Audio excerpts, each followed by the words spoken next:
Good morning. Welcome, bienvenidos.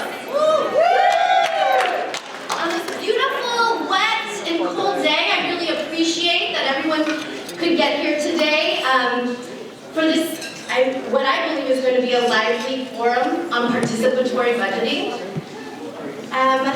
So I don't know if I know many faces here, but there are some new faces. And my name is Maria Patricia Nickel. I am the chair of the First 5 Children and Families Commission. Woo-hoo! Are my fellow commissioners out there right now? Do I see them? Hey! Yeah, say hi to your commissioners if you can. I also work for Marin Promise Partnership as the Director of Early Childhood and Community Collaboratives. I am proud to share that First 5 is dedicated to children 0 to 5 and their families. Part of the work that happens at First 5 includes community convenings and public education. Something like this. So that's why we're all here today.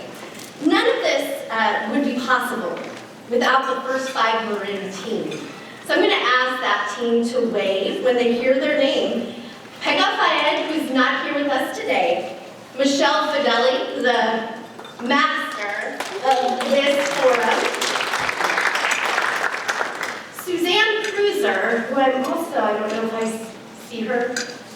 And Maritza Barrajona. Maritza, are you there? I mean, it's a small but mighty team.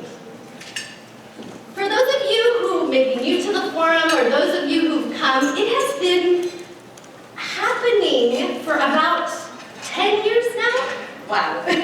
10 years of hosting free events each month on a wide range of topics.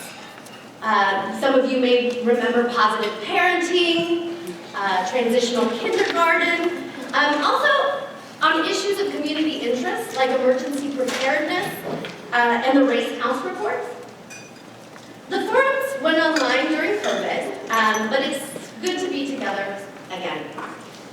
Today, we are proud to partner with the Marin County Office of Equity to learn about participatory budgeting. How many of you here know a little bit about participatory budgeting? Oh, great. So there'll be a lot of learning happening in this room today.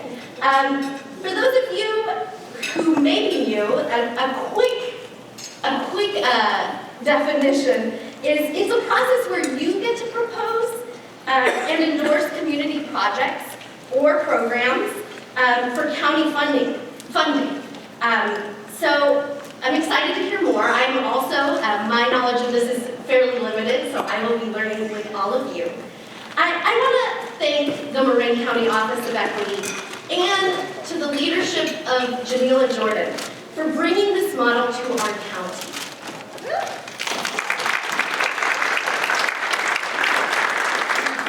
Before we begin, I want to challenge you to consider how your community and/or organization foster democratic participation.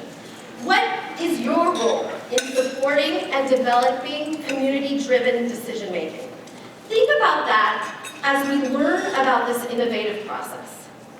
To get us started, please welcome the last representative from the Board of Supervisors to serve on the First 5 Marin Children and Families Commission, a person that I have had the great honor of working with, Supervisor Dennis Rodoni.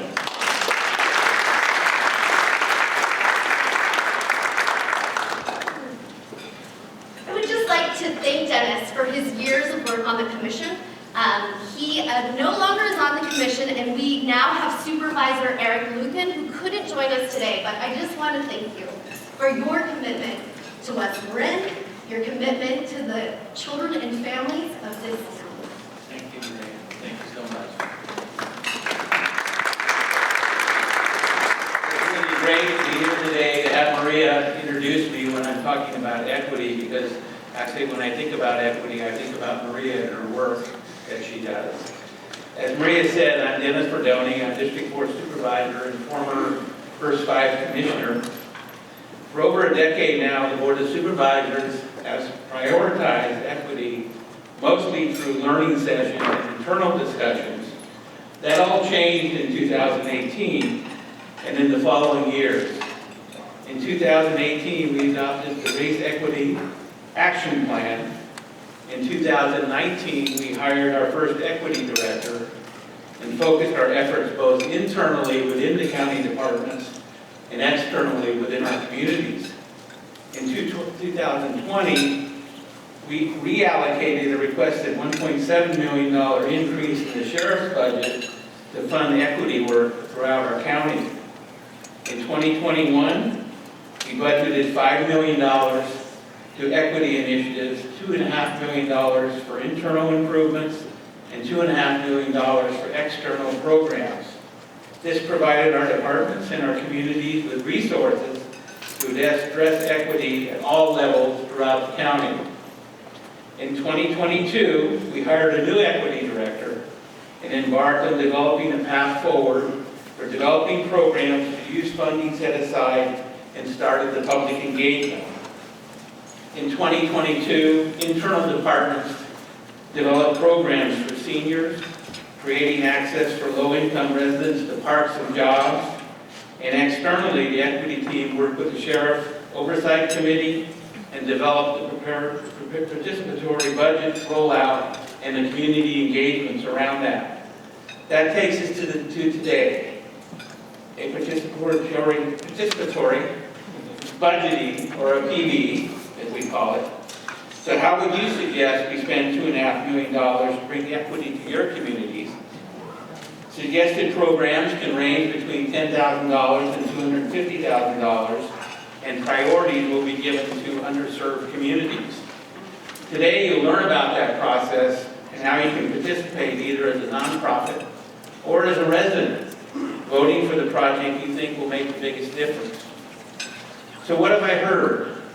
Not surprisingly, the surveys have shown that there's a strong preference to services for women, youth, kids, immigrants, seniors, people with disabilities, and indigenous people. Improving transportation, improving infrastructure and opportunities around housing, sports, and education. And there are many, many, many more ideas. So let's hear more about this amazing opportunity to make your community a more equitable place and figure out how to use this $2.5 million to improve our county and our communities. Thanks for being here and being part of this session. Thank you.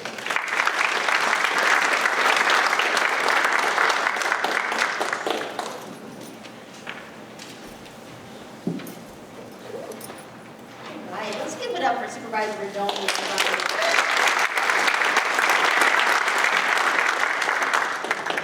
Really great to be in the presence with all of you today. I hope you can hear me pretty well without the mic. I'm going to project. But just want to say thank you to everybody for being here today. Really excited to share space with you all. And maybe before we get started, I know we haven't had a lot of time to be in person with one another. Just meet your neighbor. Just say hello to your neighbor, okay? So let's just take a moment to collect your breath. Deborah, Shelby, we're from Dominican. Come on back to us. And before we get too far down our program, I want to invite Karina here to just share that we have Spanish interpretation available. So Karina, I'm going to pass it to you. Hola, ¿qué tal? Soy Karina. Si alguien habla español y necesita interpretación, puede acercarse a la mesa de las intérpretes. Gracias. Thank you.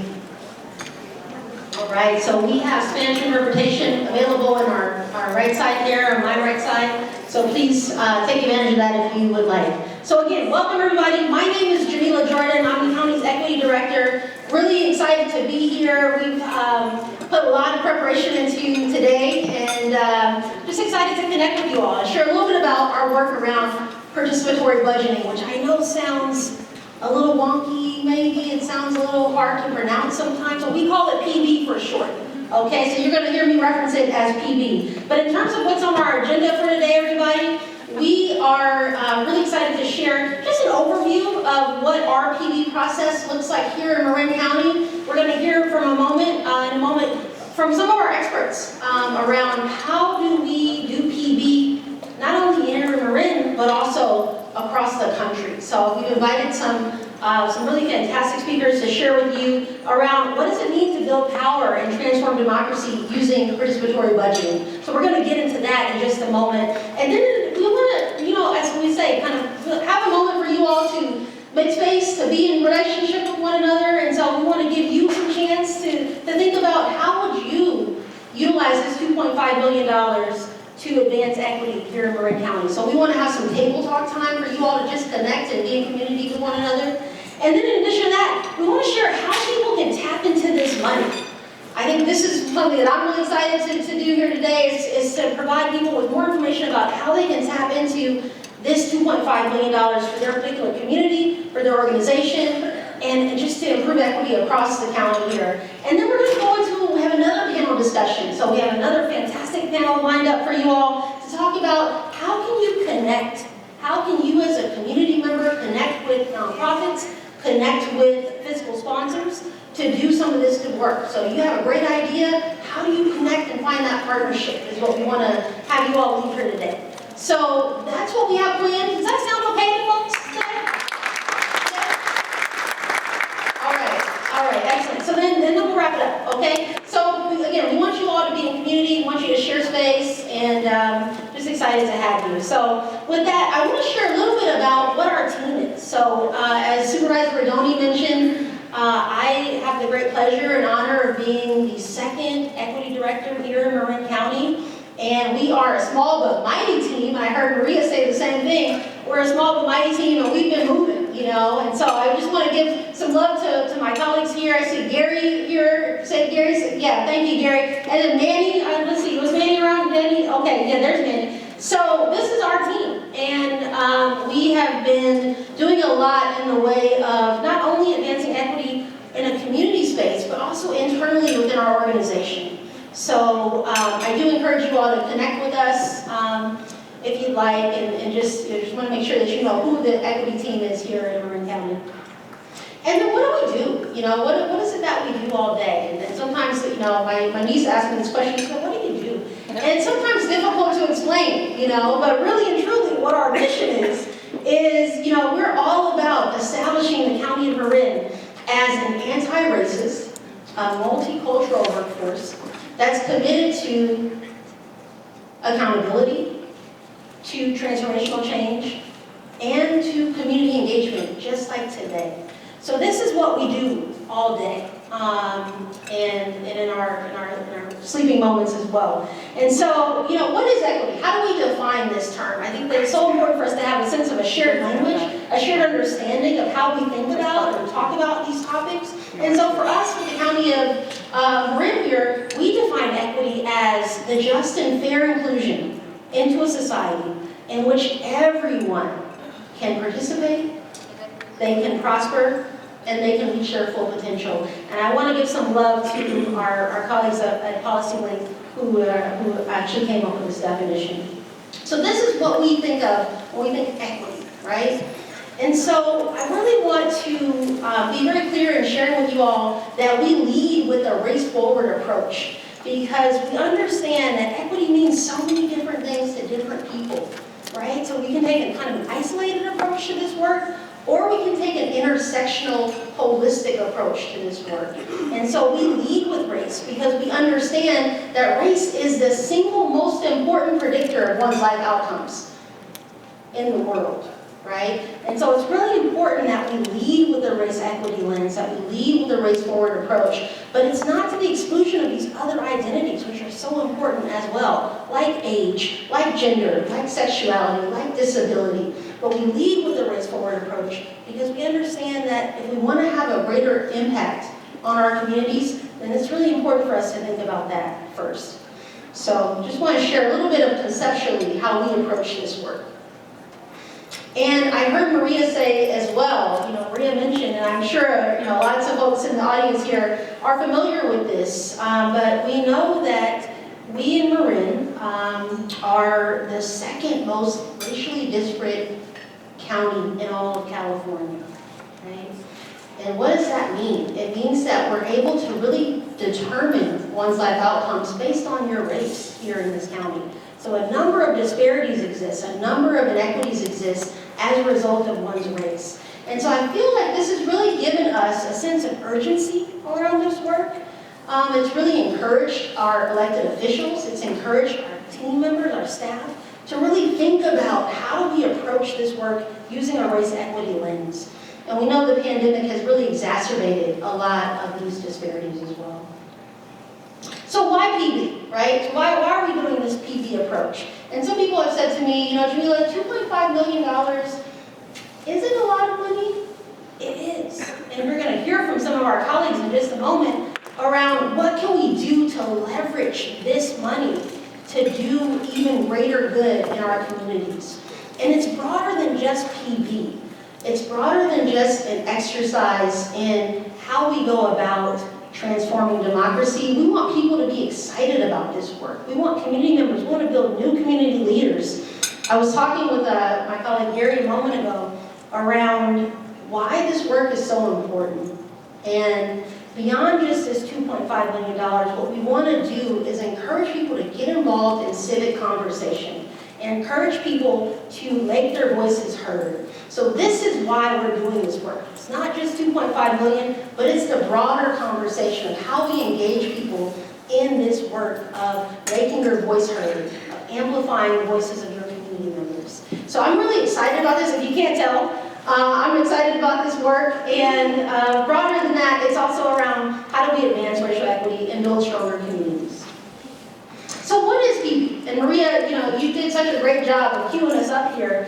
What it really is, just to boil it down, is it's a democratic process in which community members decide how they want to spend part of a public budget. And so we have this $2.5 million that we're asking people, how do you want to spend this money? And that's ultimately what it's all about. What I love about it is that I feel like it gives people real power over real money. It's something that's being done across the country. The first PB process was actually in Porto Alegre in Brazil. Back in, I want to say 1989, was one of the first PB processes that ever took place in the world. And what we see now is that it's something that's taking hold in different cities, in different counties. We see a lot of schools actually doing PB work as well. So I'm excited to have our colleagues from Vallejo to share, and Cristania, who's here as well, to share a little bit about what other communities are doing in the way of PB. So New York, we look at Chicago, we look at Greensboro. So places big and small are often now engaging in this work around PB. So I'm going to share this video with you all. So let's see here. Technology is our friend today.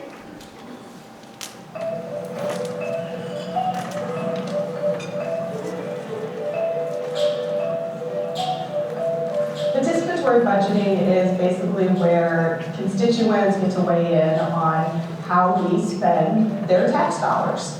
Taking a piece of the city budget and saying to your constituents, you guys get to decide how to spend this part of the money. In many ways, it's like the most direct form of participatory democracy.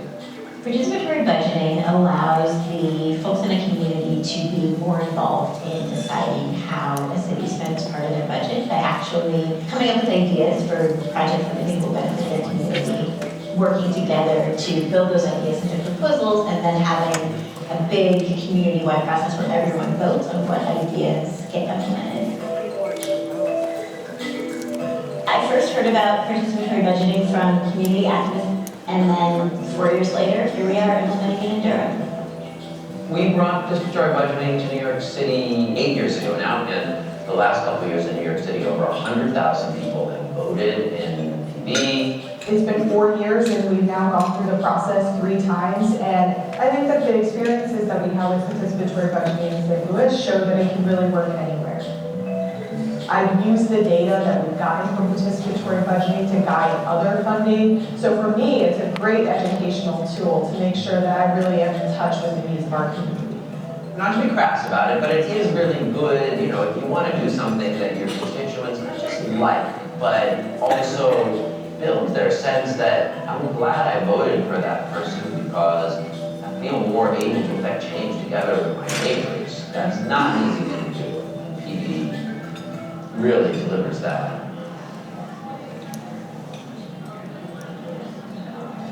Some of the biggest challenges with participatory budgeting is staff capacity and time. The other challenge is money. And so having to overcome some of those barriers in order to just inform people of the process is something that we're still trying to work our way through. Look, it is a lot of work. I don't want to pretend like it's not. If you already filled up your docket, that is hard. You have to plan to be able to make it a percentage of your staff time and your budget and your own personal time. So I would say it is a lot of work, but it's not a lot of work for me because we've hired an incredible staff to do our implementation. The thing about it is, the point of participatory budgeting is really to delegate. It really should not be an elected official-led process. It should be an elected official supported process. Cities are a place where we can build a more equitable and inclusive and responsive democracy, where everyone really has a voice at the table and is able to make their voice heard and advocate for their needs and their community's needs. Participatory budgeting is a great way to put those ideals into action. It has really increased engagement in our community. And a lot of folks have said, well, we see that our tax money is actually working for us at a local level. It gives us more faith in the system. And so now we come out and we feel a part of the decisions that are being made that impact us every day. What we've seen in Durham is people getting more and more involved in local politics. And so giving people an exciting and really meaningful way to be involved in the community through participatory budgeting feels even more important right now, because I think people really need a way to continue to be engaged civically in ways that feel hopeful and empowering to them. And our hope is that if people come out and vote in PB, that is the first step on a long road to lifetime political engagement.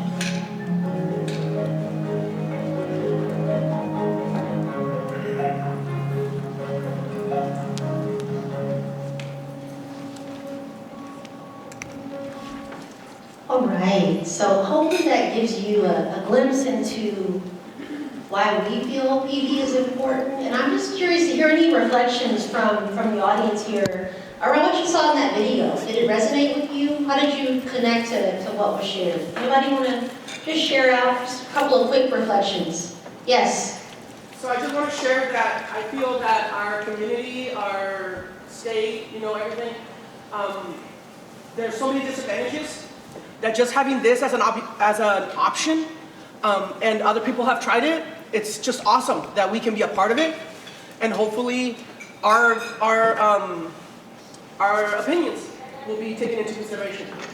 Well said. Thank you so much for being our first brave speaker to share. I really appreciate you. Anybody else want to share out just what's coming up for you as you learn more about this? Let's go to this gentleman here. I noticed a lot of children We got a mic for you too. I noticed a lot of children participating. Is there an age limit to the voting, or can kids vote? Great question. I know we have a lot of youth representatives in the house here today. 14 years and older can participate in this work. So our team has been hitting the schools up like nobody's business to make sure that young people know about this process and know that their voices are welcome. So thank you for that question. Anybody else want to share out quickly? Yes, let's go here, Michelle, if you don't mind. Thank you. Got a hand in the back, right over there.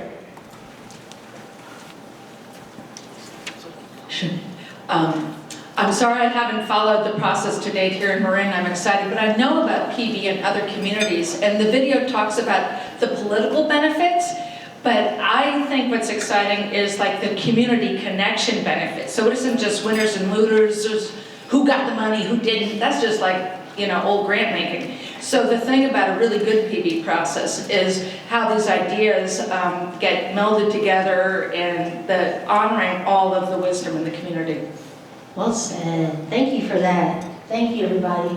And I'm going to just take one more. I see my friend here in the front here. And Michelle's getting her workout today, so thank you, Michelle, for helping us with this.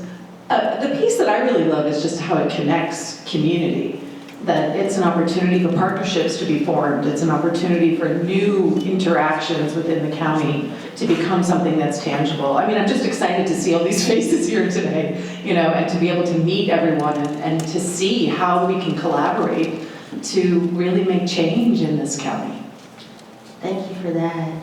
So everybody, this is the spirit that we want to bring to today's conversation. So I want to tell you a little bit more about our PB process here in Marin County, and it's different everywhere you go, right? So we really wanted to adapt this approach in a way that's context sensitive, in a way that really adjusts to the needs of our community here in Marin. And so we have $2.5 million, as you all know. We're really focused on projects that will advance equity in this work. We're focusing in on about 4 to 5 different communities that we feel we really want to focus the money on those communities. And they include Marin City, they include Novato, West Marin, broadly speaking, the Canal/San Rafael, and Novato. So this is where we're focusing our efforts, is we want to go where there are some of the greatest needs in our community. And so that's why we're focusing here. We actually use this document called the Healthy Places Index. It's a data set that helps us better understand what are some of the drivers of health, what are some of the drivers of equity. And so we focused in based on what we learned from that particular data set. I also wanted to share, in the spirit of community, and I heard my friend in the back mention this, is, we really want this to be community-focused, community-driven, and so we put together this fantastic committee. We call them the PBC for short. We like our acronyms here.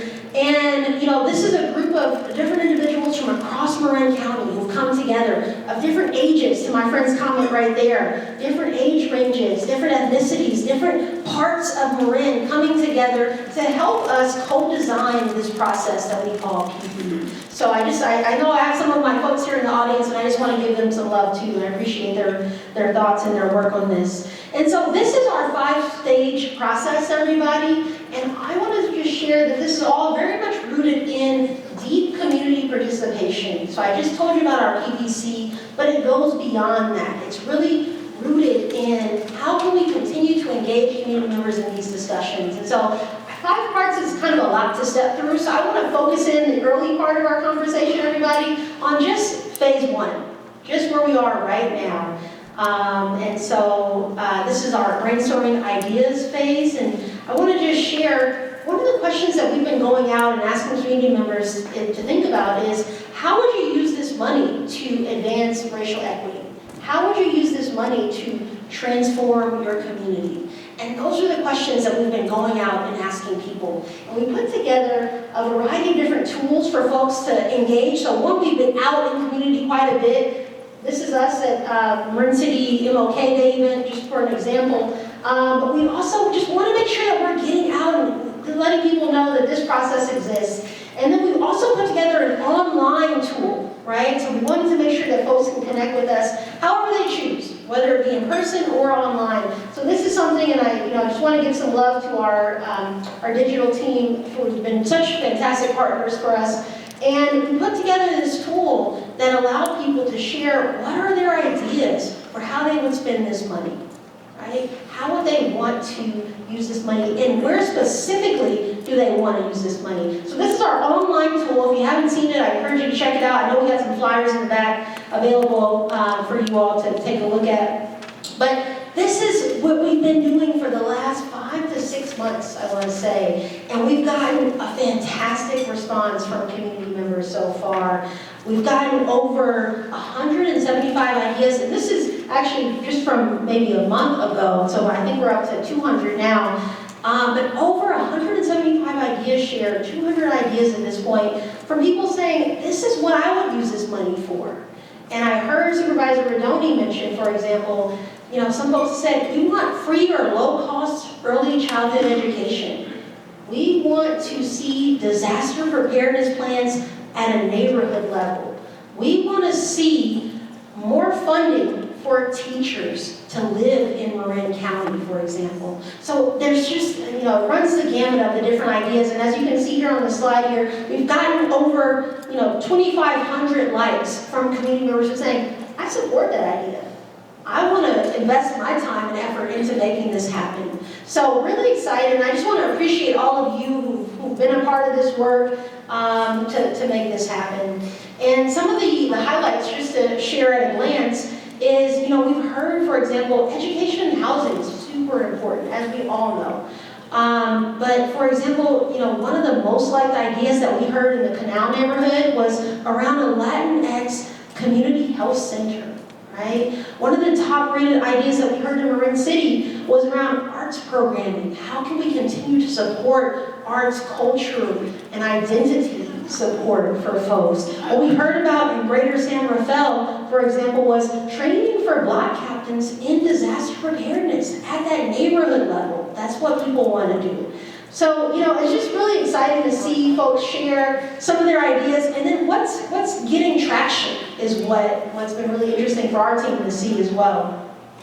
So this is our process, everybody. I'm going to share a little bit more down the line, but I want to invite my colleagues to come on up. We have Flor, who's here, and Cristania is here. Come on up, ladies, and let's get this show on the road.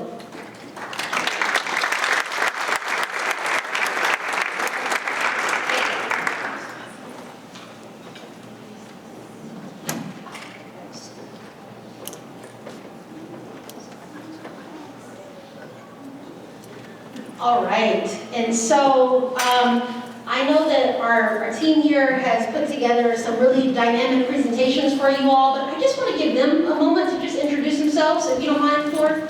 Absolutely. So my name is Flor Magallanes, and I'm here with the City of Vallejo.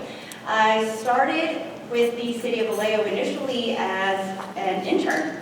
2016, I was given the opportunity to serve as the volunteer coordinator intern for the participatory budgeting process. So I did that for a year, and after a year my internship was over, and then they made that internship position into a full-time position, permanent. So I like to think that I almost created the position and then made them hire me for it. And then most recently I've risen the ranks up to administrative analyst, but we still haven't fulfilled my other position, which makes me laugh because it's government, so now they get 2 positions for the price of 1 right now. So we are working hard around the clock. She gets it. But yeah, I'm very enthused to be here today, and thank you so much for having me. And just before we go to Cristania, I just want to give Flor so much love because Vallejo is in their 8th cycle of PB, everybody. We're in our 1st cycle. They've been doing this, okay? So we got some experts in the room here today. Thank you so much, Flor. Let's go to Cristania. Hi everyone, I'm Cristania de Leon. I use she, her pronouns. I serve as co-executive director of the Participatory Budgeting Project. We support in advocacy, education, implementation, and the creation of new tools and resources that help make participatory budgeting more equitable, more accessible, more significant for our community spaces. I'm really grateful to be with you all today.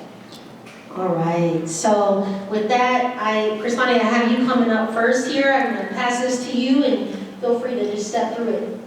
Awesome. Okay, so I'm going to start just by talking a little bit about the Participatory Budgeting Project, PBP, a little bit about participatory budgeting, but also to give some examples of how it differs across the country, and just a little bit of how to conceptualize this framework. So just a little bit about us. We have started working. I'm short. I don't think y'all are going to see me behind that podium. Is this okay? Can folks see me okay? All right, thank you, Shabila. Okay, so we have started doing participatory budgeting work in 2009. We helped establish the first ever PB process in the United States, and that's why we became an organization. But as Jamila mentioned, this is not a US-based practice. It originated in Portugal and Brazil. We are simply sort of a part of this growing movement of participatory budgeting globally. We really strive as an organization to collaboratively transform democracy to center community power and see participatory budgeting as a key piece of how to do that. And we work all over the US and Canada. We have staff all over the place. And that's us. So as stated before, participatory budgeting really is a democratic process in which community members work together to directly decide how to spend part of a budget, most typically a public budget. There's steps, there's phases. What I really want to emphasize here is that participatory budgeting typically is comprised of 6 main phases. We look at evaluation as kind of that sixth main piece.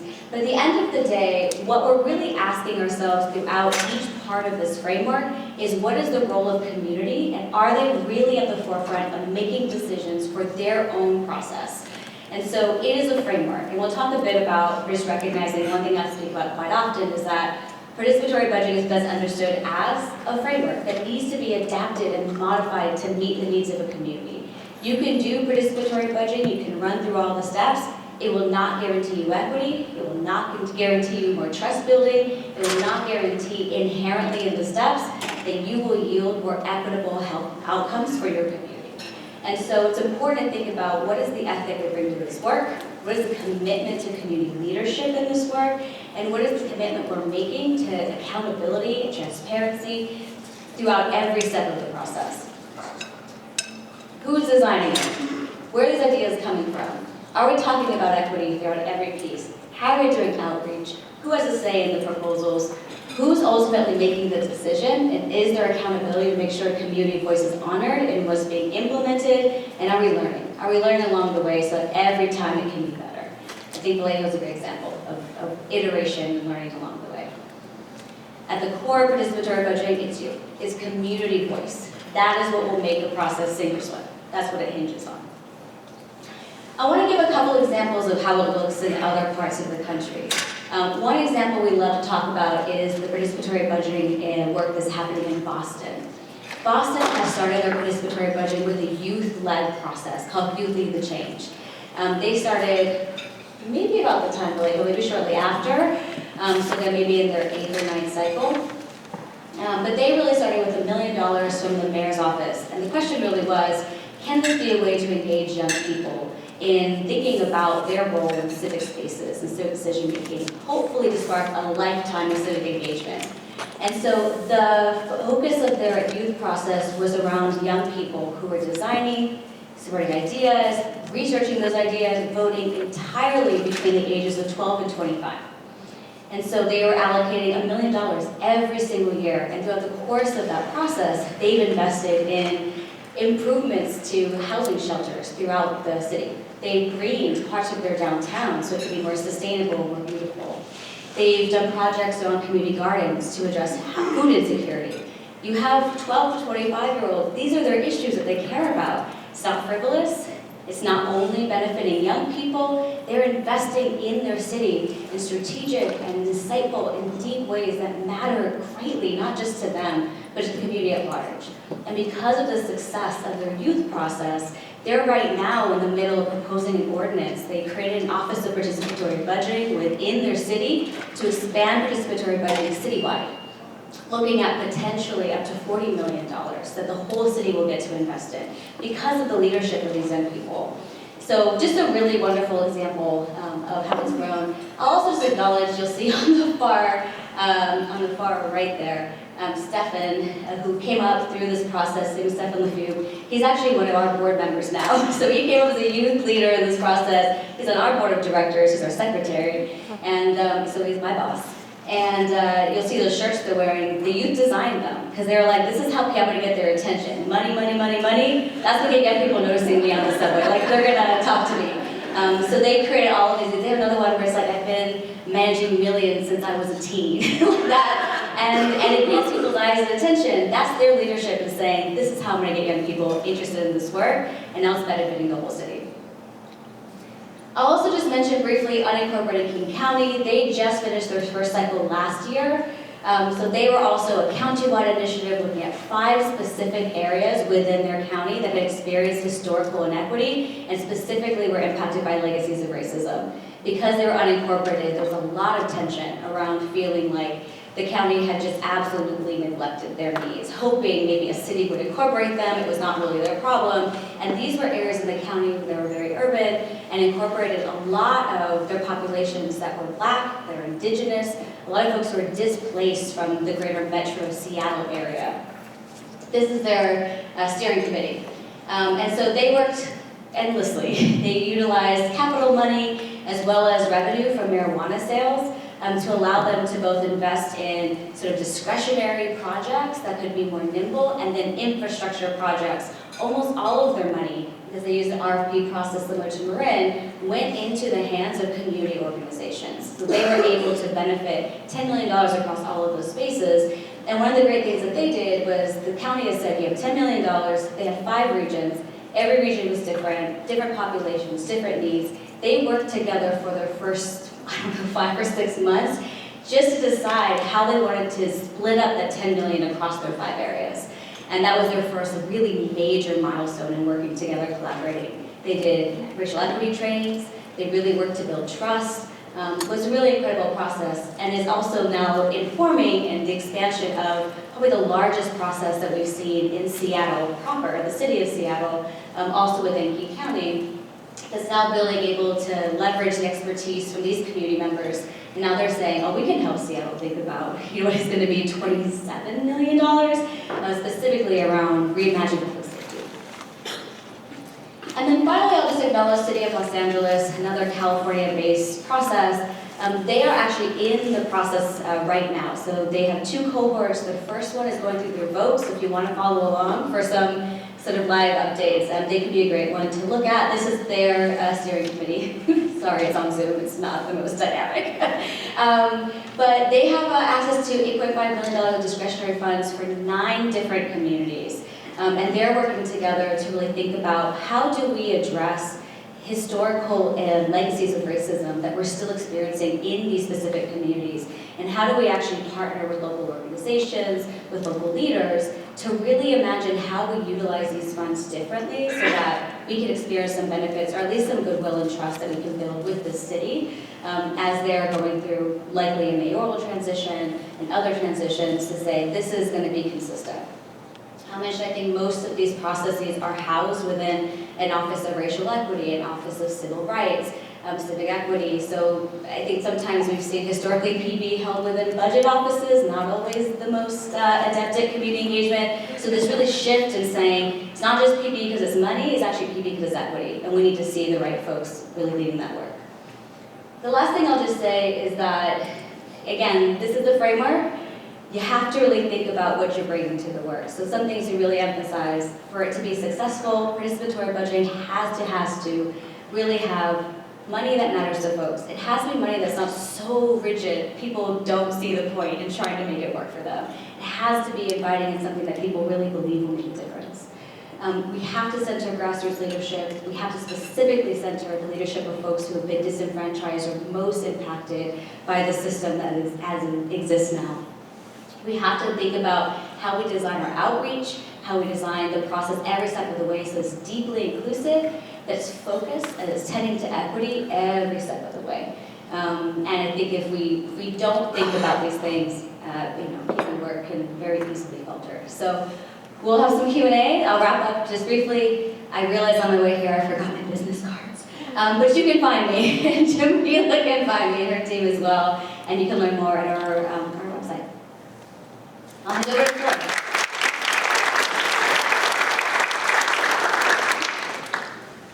So I told you who I am, but let me tell you a little bit more about where I'm from. So as I mentioned, I'm visiting you today from Vallejo, California. We're a city with a population of about 125,000 residents. You may know Vallejo is a city that's conveniently nestled between San Francisco and the Napa Valley. Vallejo was host to the Mare Island Naval Shipyard for almost 150 years, which made it the first and oldest naval shipyard on the West Coast. During World War II, Mare Island reached peak capacity for shipbuilding and maintenance, leading to an explosion in Vallejo's population. In the decades following the war, Vallejo saw a marked increase in Black or African American, Asian, Hispanic, and Latino populations. Vallejo is also a waterfront city, allowing for water transport along the San Pablo Bay. For the SF Bay Link Ferry, they have about 3 million riders a year, and 1 million of those come out of the Vallejo Ferry every year. A little more about Vallejo. You might have heard that we are one of the best places to live in California, according to Forbes magazine. Okay, 6. All right, 6. All right, with a median home price of $622,000, Vallejo remains one of the most affordable places to live in the San Francisco Bay Area. It's a hot spot for movie and television filming, including Netflix series 13 Reasons Why and Transformers. We're also the home of 3 major institutions of higher learning, including Truro University, which is one of the top teaching hospitals, and Cal Maritime University. You may also know that Vallejo is one of the most diverse cities in the nation. According to our census data, Vallejo reflects an almost equal distribution of white, Latino, Hispanic, Asian, and Black African American residents. You may also know Vallejo because we've had several city managers in a short period of time. I mentioned I started there in 2016, and in that time I've had 3 city managers and 4 assistant city managers. The longest term that a city manager has had in Vallejo is 5 years, since 1970. You may also know Vallejo because during the Great Recession in 2007, we saw a decrease in property tax revenue, an increase in cost of employee compensation and pensions, and our credit rating dropped to junk status. We were faced with a fiscal crisis that forced us to be the first city in the nation to declare Chapter 9 bankruptcy. Our aftermath of this devastating blow resulted in flash services, a reduction of infrastructure and repair maintenance. Our police force was cut in half to 80 officers at that point. So, city staffing and services would be depleted, as well as the public's trust in our system, in our municipal system. So in 2011, by a slim margin, Measure B was passed by the Vallejo voters. Measure B was a 1% city sales tax dollars that helped pull us out of the bankruptcy, pulled us out from the red and into the black. During this time, we had a council member named Marty Brown who proposed the adoption of the participatory budgeting process. She said, if all of these people just voted to agree to tax themselves to help us out, why don't we offer them the opportunity to have a say in what some of those tax dollars are going to go towards? She also felt that it would build transparency within the process, as well as provide more agency for the community to be able to dictate where the taxes went. Thus, PB is a critical approach for transforming traditional governance and democratic processes, and more importantly, can navigate this change within the existing system of municipal government that we already have established. So in 2012, participatory budgeting established, the city of Vallejo established participatory budgeting, and we were the very first city to establish it citywide. She mentioned Chicago, New York, 80 precincts and districts. Vallejo did it citywide. So, PB in Vallejo was created to ensure that all the members of the community had a voice, and to engage those who are traditionally underrepresented in politics, who face obstacles in participating, or who feel disillusioned with the political process, and to increase public involvement in civic life. Through the PB process, Vallejo residents and stakeholders share ideas, they develop project proposals, and residents vote on those projects. The approved list of projects have to go to our city council for final approval, but city council always adheres to what the people want, and that's really empowering when you're talking to people, because they say, oh, well, the big cats upstairs are going to do what they want anyway. And actually, in 8 years of doing this, they always adhere to what it is that you want. So these are our goals that were set forth with the help of the PB process initially in 2012, and they include to improve our city, engage our community, transform our democracy, and open up government. So how did we improve our community? By fiscal year 21-22, over 64 projects have been approved through the PB process, totaling more than $10.6 million. We fund capital infrastructure projects, which could include park improvements, road repair projects, purchases of assets like fire trucks, or mobile cameras for illegal dumping, police radio system upgrades, and we also implement programs and services. And our program and service projects adhere to the community development block grant guidelines to ensure that projects are low to moderate income residents first. And our program and service projects are often in collaboration with local not-for-profits who serve as subject matter experts as well as implementing partners. So these are some of the projects that we brought forth the past cycle. They include basic need resources for services for the homeless. I just want to mention, our PB process reflects our community needs and recognizes the need to focus our support and funding for those that are most in need. So, we have basic need resources. It was the #1 top vote getting project that cycle.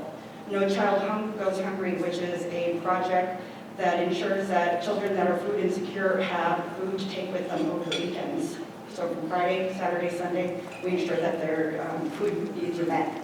Animals Matter project, which ensures spay and neutering services for anyone in the city. Foster youth support services for the youth that is aging out of out of the foster youth system. So this is for those 17 to 20-year-olds. Meals on Wheels, the senior nutrition program. Firefighter Youth Academy, which is a program put on by Solutions for At-Risk Youth. They target students that are having issues at school or failing in some capacity. They invite them to participate in this process, and it teaches them how to be EMTs, firefighters, and really instills a lot of pride and good character building in them. Financial literacy for youth and families, and a reentry program for offenders. Projects that didn't win include the rescue equipment trailer, a dental clinic for our homeless navigation center, and the reroute transportation services. So our other goal is to engage our community. We ensure that all members of our community have a voice. We engage those who are traditionally underrepresented in politics, who face obstacles in participating, or who feel disillusioned with the political process. We welcome residents from all ages and walks of life to become proposal authors, and we welcome everybody to vote. But I guess I was thinking, we welcome everybody, but we go beyond that. Welcoming is just opening the doors. We are out doing all of the outreach, and we are ensuring that we have people that speak multiple languages. We put all of our information in multiple languages and try to do all of the outreach necessary to encourage and almost grab those people and make sure that they participate in the process. So I like to think that we don't necessarily just welcome them and open a door, that we really encourage their participation. In order to vote in our process, we do not require you to be a registered voter. We don't care about your citizenship. Your citizenship status is not a barrier, and your language is not a barrier. And if you don't have an address, that's okay, because just give us, if you're unhoused, in other words, give us an address of somewhere that you stay within a proximity. Let's say you're in the Walmart parking lot. Give us that address. That's good enough for me. We want your vote. We want you to participate. We not only encourage you to use the power of your voice, but to take action to create change in your community and let your vote speak. We also use this to transform our democracy.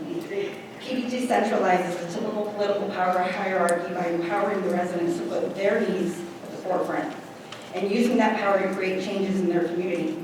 It's a bottom-up approach meant to increase civic engagement and trust within the framework of municipal government. The other thing that I see is that PB builds leaders. After so many cycles, I find it inspiring that this in itself is enough reason to do PB. Leadership skills just seem to flourish in this environment of PB.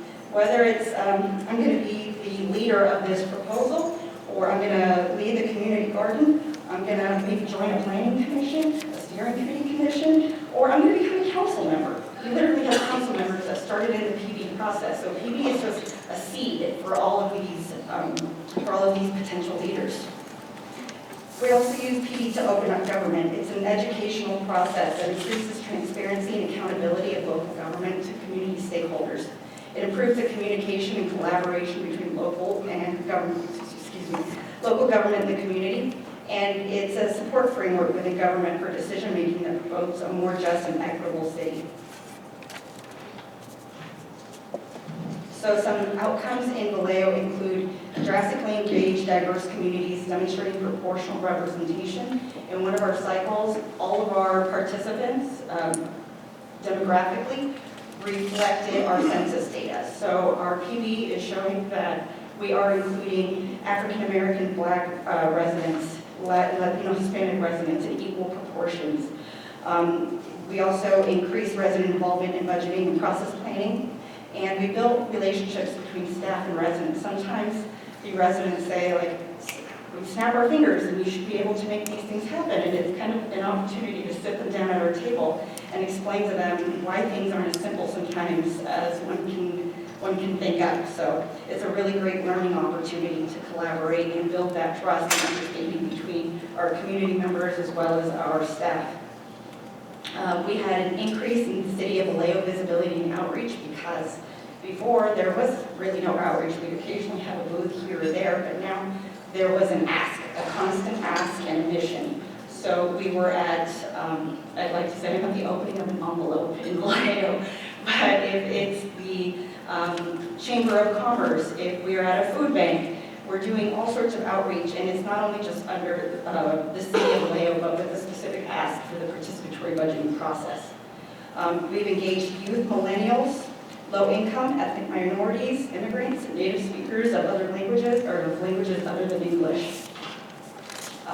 So some of the challenges that we've had in the PB is to make people aware of our process.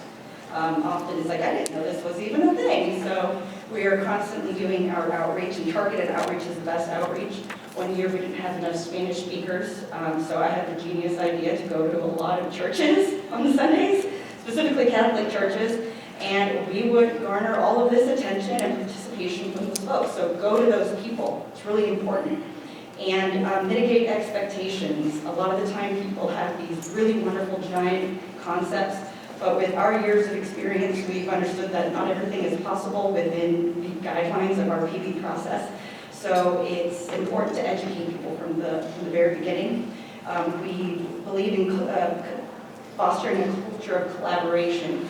So you may not be able to push your idea all the way to the very end, but still be supportive of everybody else.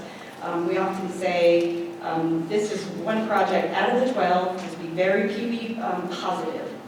And project implementation. At the end of all of this process, we've done the idea collection, we've done the proposal development, we have a vote, and then we get the money to the projects, and it's going to take us a while because we're very limited staff. So project implementation and the report outs is really important, writing those progress reports and really emphasizing the success of the projects. And I think that's all I have for today. Thank you.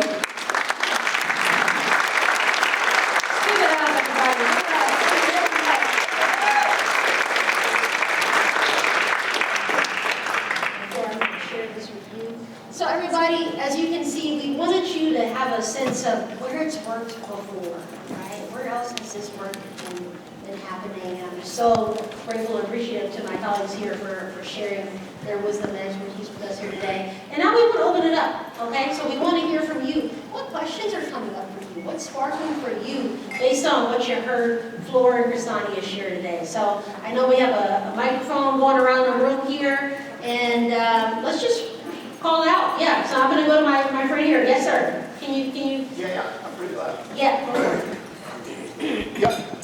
Yeah, that one slide where you had the money distributed, but then once you pick a category, what's the process on how it gets distributed to? You had like the child nutrition. Like, is there one agency, or then is there another process on how it gets distributed for child nutrition? So I think what you're asking is how the funds get distributed to each project? I'm unclear. I think how I'm hearing it is, I mean, we haven't gotten into too much detail. So generally when folks do idea collection, they're like, I have an idea. And I could just be like, childhood nutrition. Do make that better. But we know that we can't necessarily cost out a project where it's just a very broad category. And so you'll notice where there's, when we talk about proposal development, there's a process where typically a group of volunteers in the community will come together and they'll actually research more about it. And so they'll say, okay, well, what's the real need here?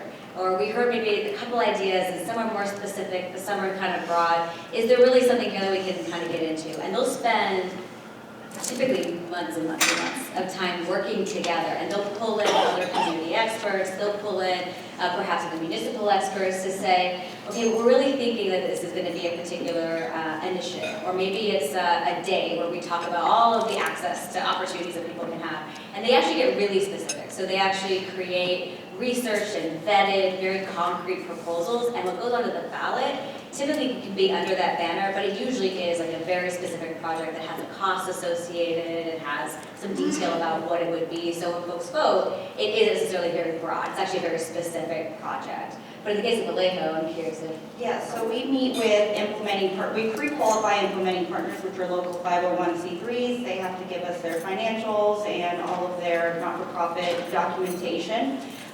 We make sure that whatever sum of money that we give them will be enough for them to bring this project to fruition. So they pre-qualify, and then once we receive, let's say, 1,000 ideas, and 100 of those ideas are about childhood nutrition, a community member is going to pursue that, and they decide to pursue it, and they say, okay, well, there's obviously all of these ideas, there's obviously a need. Who could help me further address this? And I say, oh, well, Faith Food Fridays is actually an organization that does free food here in the community. Maybe they'd be interested in giving you more information. So then I get them to partner up, or they come to our budget delegate meetings, and they start talking about what the potential project is. They have 100 reasons why this is a need, because the community submitted those ideas. And then Faith Food Fridays would give them the framework for it, say this is what would be within our capacity should we partner. So Faith Food Fridays becomes an implementing partner for that project, and then the funds would go to that not-for-profit in order to execute that project. Really, really well said. And just to piggyback off that quickly is, and I know we got a couple of other hands that are here in the room. One is that we're going to, you set us up so beautifully for this floor, is we're going to hear from our other community partners, from nonprofit organizations, potential fiscal sponsors, to support a community idea, translating that into reality. How do you really go from that idea into an actual proposal that will get you some money, right? So I just want to appreciate that. And then, actually I'm going to hold my other thought. Let's get another hand. I see a couple other hands. I'm going to go to my friend here. Oh yeah, Mandy's got someone. Go for it. I have a three-part question. I represent a nonprofit. My first question is, when I reviewed some of the comments, it looks like there's great opportunity for different nonprofits to collaborate to bring things to fruition. So my first question is, will there be a moment or process that those of us who want to collaborate with the community to work together?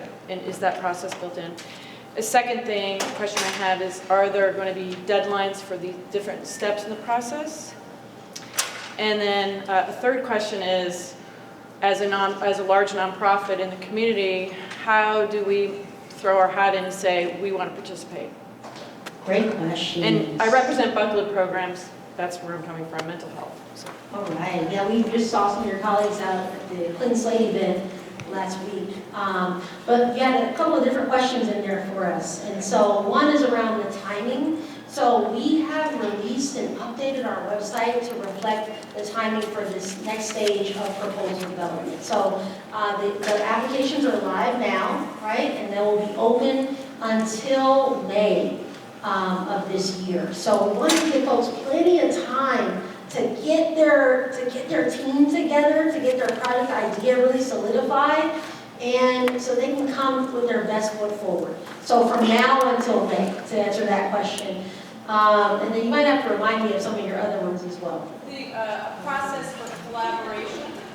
Yes, thank you for that. So part of what we wanted to do here today is invite, and I'm happy to see Chandra here, we got Tom here today to talk about how can folks collaborate and join arms, so to speak, to make these projects happen, right? And so we're going to get into a little bit of that today, but we certainly want to invite you and your organization to be a part of helping community members take that next step. Because it's one thing to have an idea, but how do you actually develop a proposal to go into actually getting some of this money? I also want to just mention to folks here that we have a team of grant writers available as well. So free grant writing assistance is available to help community members go from, I have this great idea of a community garden in X community, but how do I turn that into a proposal?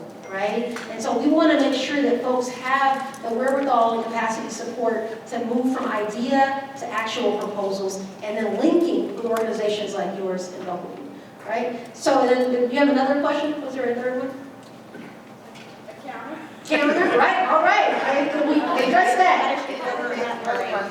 Throwing the hats in the ring. Yeah, you can certainly do that today. So yeah, well, let's circle up here after today, but we want everybody here to throw hats in the ring, so to speak, in order to make this process work.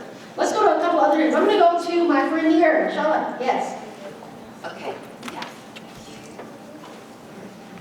All right. Shout out to Vallejo for coming from where you were coming from. Because so many of our community in Marin City moved to Vallejo, moved to Antioch, and so we have this perception that we're all spread out, but if we think of collaboration, that we're really not spread out, that if we connect all the dots of where we have been displaced to, whether it's Vallejo or Antioch or, you know, people in West Oakland being displaced. So I just wanted to say that. My question has to do with the challenges that I saw up there of the culture of collaboration. Because collaboration is so important. And the context that so what challenges have you seen in developing a culture of collaboration? And the context that I have is, you know, my experience is that my lane is really obvious. My lane is arts and culture, so it's in providing spaces for people to gather. But what I'm excited about this project is that I'm very excited about other lanes outside of myself that I do not have time to deal with. But I'm very interested in them. So what's exciting to me about developing a culture of collaboration is that the question that then comes out of my mouth is how can my support for your project help what I'm doing, and how can we actually all work together to take the whole thing to the next level, so that 10 years from now we can actually look back and say, you know, we actually created something a lot bigger than each one of our dots. So my question again has to do with what challenges have you seen in going to that place of collaboration? Well, I think some people come in very strong-headed with what it is that they want to support. And for just a very simple example, be like, I really want to improve all of the basketball courts, and I really or the pickleball courts in Vallejo. That's a big one. And these people are really passionate and ardent about the pickleball courts. And there's the soccer field people over here on the other side. And I'm thinking, when I put out a ballot, if I have courts and field improvements on the same ballot, it's going to probably split the vote or confuse people. So they look across the table and they say, if we combine our powers, or this proposal, we may be able to do sports courts improvements across the whole city. And then people start perking up, because once you are spreading it out geographically as well, we have North Vallejo, South Vallejo, Central, it matters to a lot more people. Remember, we're a citywide vote. So if something is specific to one region, then, and everybody's voting on it, somebody will say, well, that's not my park, so road repair or something else. But I tell them to collaborate with one another, look across the table, see who you can combine your proposals with to improve them and make them a stronger contender on a ballot. And also, culture of collaboration to me with the participatory budgeting process is having people show up for me and showing up for other people, other organizations, not-for-profits, going out to schools, but making sure that we are very visible and collaborate with everybody in the community. Well said. Christina, you want to add? Yeah, I think one thing, which is that I think a culture of collaboration, there's kind of like, there's many levels, but I think most simply, there's the level of collaboration between your community members who otherwise maybe don't know each other unless they're sitting across each other saying, how are we going to build this proposal? Does anybody here know what this is? Let's research it. But then there's also the collaboration between the community members and the institutions that maybe are holding the resources or helping to kind of facilitate the process itself. And I think similar to what Flora was speaking to, I can think of an example in New York where we had somebody who was a very outspoken advocate who was like, I'm only doing PP because I want a dog park. That is my issue, that's what I'm about, I need a dog park, I live in this tiny apartment, this is my need. But when we get people working across issues and we say, okay, we hear about the dog park, you're going to be at a table with folks who are coming from different perspectives, and we're going to talk a little bit about some ideas or some ways that we can refine proposals around facilities needs. And so I saw this individual be at a table with other folks who were saying, are you aware that we haven't had bathroom repairs in our schools for literally decades? They are unsafe. People don't want to use them, and it creates a dynamic in our school spaces that's actually really unhealthy and detrimental to learning, but also the well-being of our young people. I saw this person, it was like a light bulb moment. I was like, oh my God, I thought a dog park was the only thing we needed in our schools. It makes so much money. And they became like the champion, they researched it, they became like very insightful, very knowledgeable about it, and they're like, maybe my dog park could be like 3 years later. We gotta get our schools like updated. And so I think that in the relationship building that can happen, I think it's certainly easier in person than virtually and on Zoom and other things. So COVID, I think, has been like challenge, I think, to that trust and relationship building, but it is really often that you see people who are like, I had no idea that this part of our community, this was the deal. We have to mobilize for that, and that's a really beautiful part of PBE. But then, of course, there is like, what does this bring in terms of, do I trust my institutions? Do I trust the city? Do I trust my mayor and city council? And when they say PB, do they really mean community-led decision-making, or do they just mean come to some meetings and then we all get to feel better later? And I think that that trust building is a piece of the collaboration that needs to feel authentic, needs to be authentic, and it has to be, like, I think, really refined in how the relationships are built. So when Flor says, you show it for me, I show it for you, that also works for the institutions that are working towards this process and understanding, are they taking up too much space? Are they really allowing for community vision to come to life? And are they managing those dynamics? And sometimes it takes more than one cycle to establish, but I think that should always be a piece of what can make this work successful and hopefully why it can happen time and time again. Because that trust and that collaboration, I think, is also really important. Well said. Thank you for that, both of you. Let's take a couple more here. I see some hands over here. They go to my friend there. Thank you. So there's some pretty amazing collaborations happening in Marin County already related to emergency response, substance use prevention, youth services, and so I'm curious how the participatory budgeting process interacts with some of those already existing collaboratives. And is there a point where those collaborators will be consulted in this process, and how do we leverage some of the work that's already being done as we think about starting something new here? Absolutely, great question. So part of what we want to do is to support what's already gaining traction. And so I give you the example of, there's a group here in Marin who's been doing a lot of work around disaster preparedness. And so they said, let's come together in the spirit of collaboration. Let's come together and take it to the next level, right? And so we've been doing our best to reach out. This forum is an example of that, of wanting to make sure people, A, know that this process exists, but B, they also know that we are prioritizing collaboration and how can they be a part of this, right? So, for your group, I'm not sure who you're representing here today, but, we certainly want to do more of already sharing what's working for folks and how can we use this money to amplify that success, for example. So we've been out and about quite a bit in the community, just making people aware, but also wanting to devote this money to what's already working in Marin, right? So that would be my response to that. But thank you so much for the question. Let's take a couple more. I think we hand over there. Hi, I'm so glad this is happening. I would love to hear not about disaster prevention, but like prevention. If we could get, especially with what's happening with sea level rise in Marin and most of the communities that we're talking about being vulnerable are vulnerable because of sea level rise and what's happening. So if we could get a kind of a climate adaptation plan for the county that focused on creating like a healthy environment.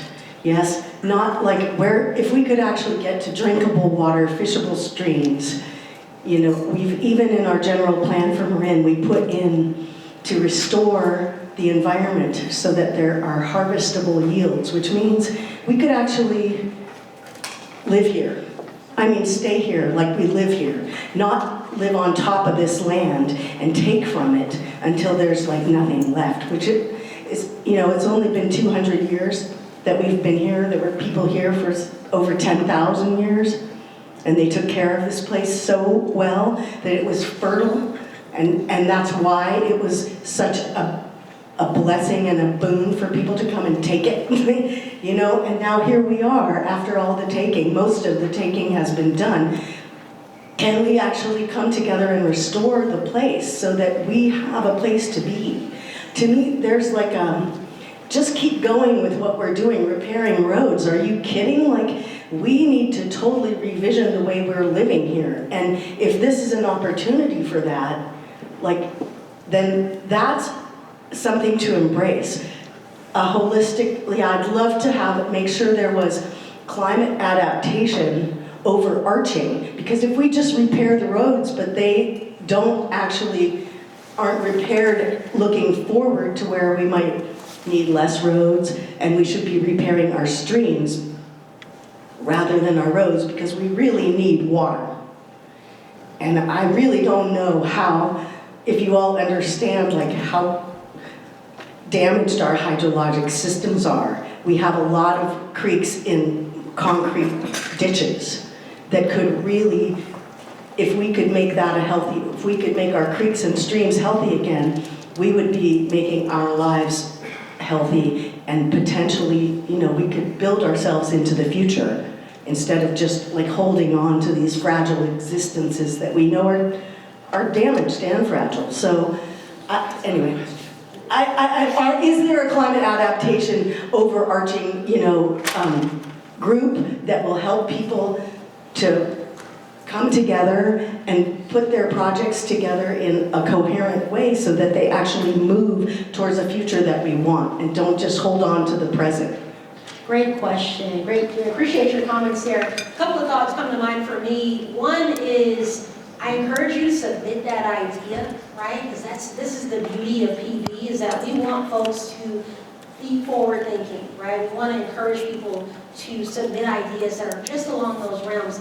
And I think one of the things that's been so inspiring for myself and for our team is that what you hear from community members are new, creative, and dynamic solutions to these age-old issues around climate adaptation, for example, around transportation. And so what we're hearing is new ideas to some of these really seemingly intractable challenges that we face as a community. So we're hearing new voices, new perspectives are being invited and engaged, and how do we address issues that have been so stubborn for a long time, and we're hearing different voices, and I think that's really the beauty of PB. So I'm going to take a couple more, and then we're going to keep it rolling here, and then we're going to invite you all to talk amongst yourselves. I see Michelle's got somebody over there. Yeah, hi, I had a question regarding the cycles, since you all talked about how many cities have done this repeatedly every couple of years. Is that the plan for Marin County? Great question. So part of what we want to do, this is our pilot. This is the first time we've ever done this work here in Marin County. And so we've just been learning a lot from our partners and colleagues in other communities around how we can do it in a way that is equity-centered, that is holistic, that is intersectional in terms of approach.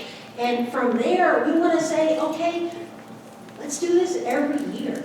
We want to allocate a certain portion of our budget, of our general fund budget, to do this ongoing, right? And I also just want to mention to you all is that, you know, every idea may not be funded, but what we're doing as the Office of Equity is sharing these ideas with our other departments. So we're sharing it with Parks and Rec. We're sharing it with CDA, Community Development Agency, for example, so that they can at least know this is what's important to community members. This is where we should perhaps be focusing some of our attention. So it's beyond just kind of an annual thing, but it's also, we want to make sure that our other departments know this is a priority.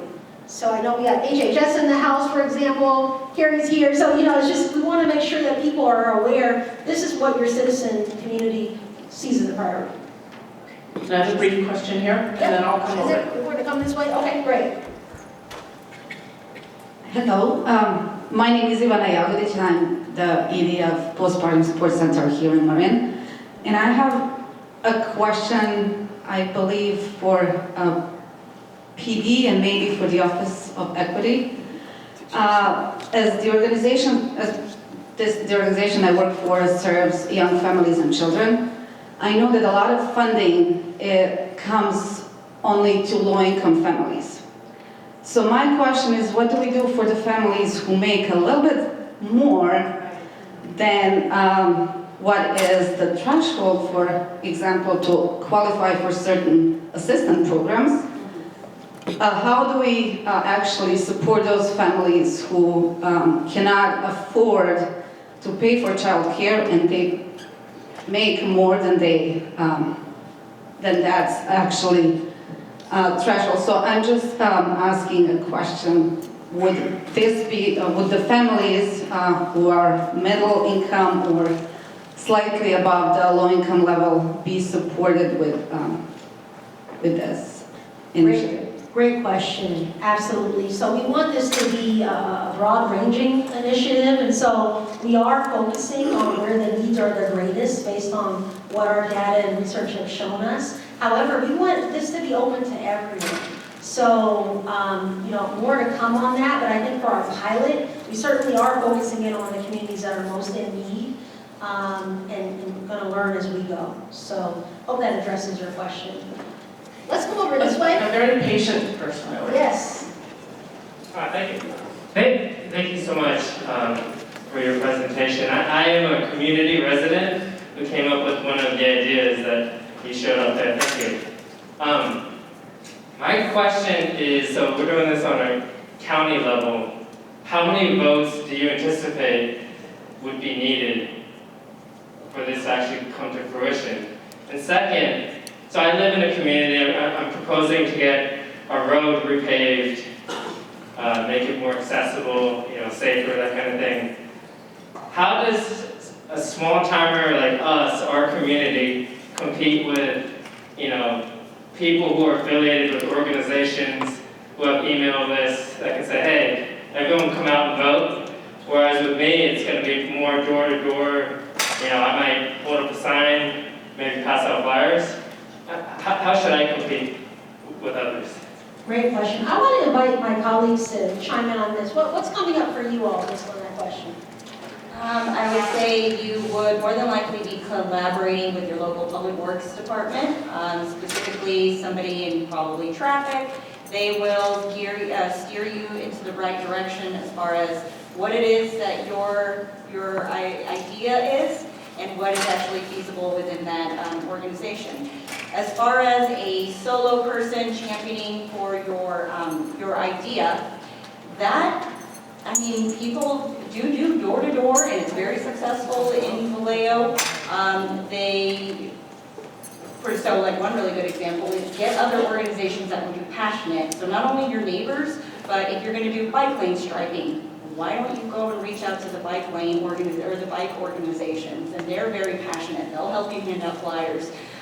There's a lot of social media is always wonderful. Put out blasts to encourage people to participate in that. But like I said again, culture of collaboration, just come in with that spirit of your PB positive. This is 1 of 12 projects. We would like for everybody to be funded. This is fine. I'd love for everybody to be funded, but this is just 1 of 12, and I was just happy to participate in the process. But yeah, look for other organizations that would be passionate about what it is that you're focusing on.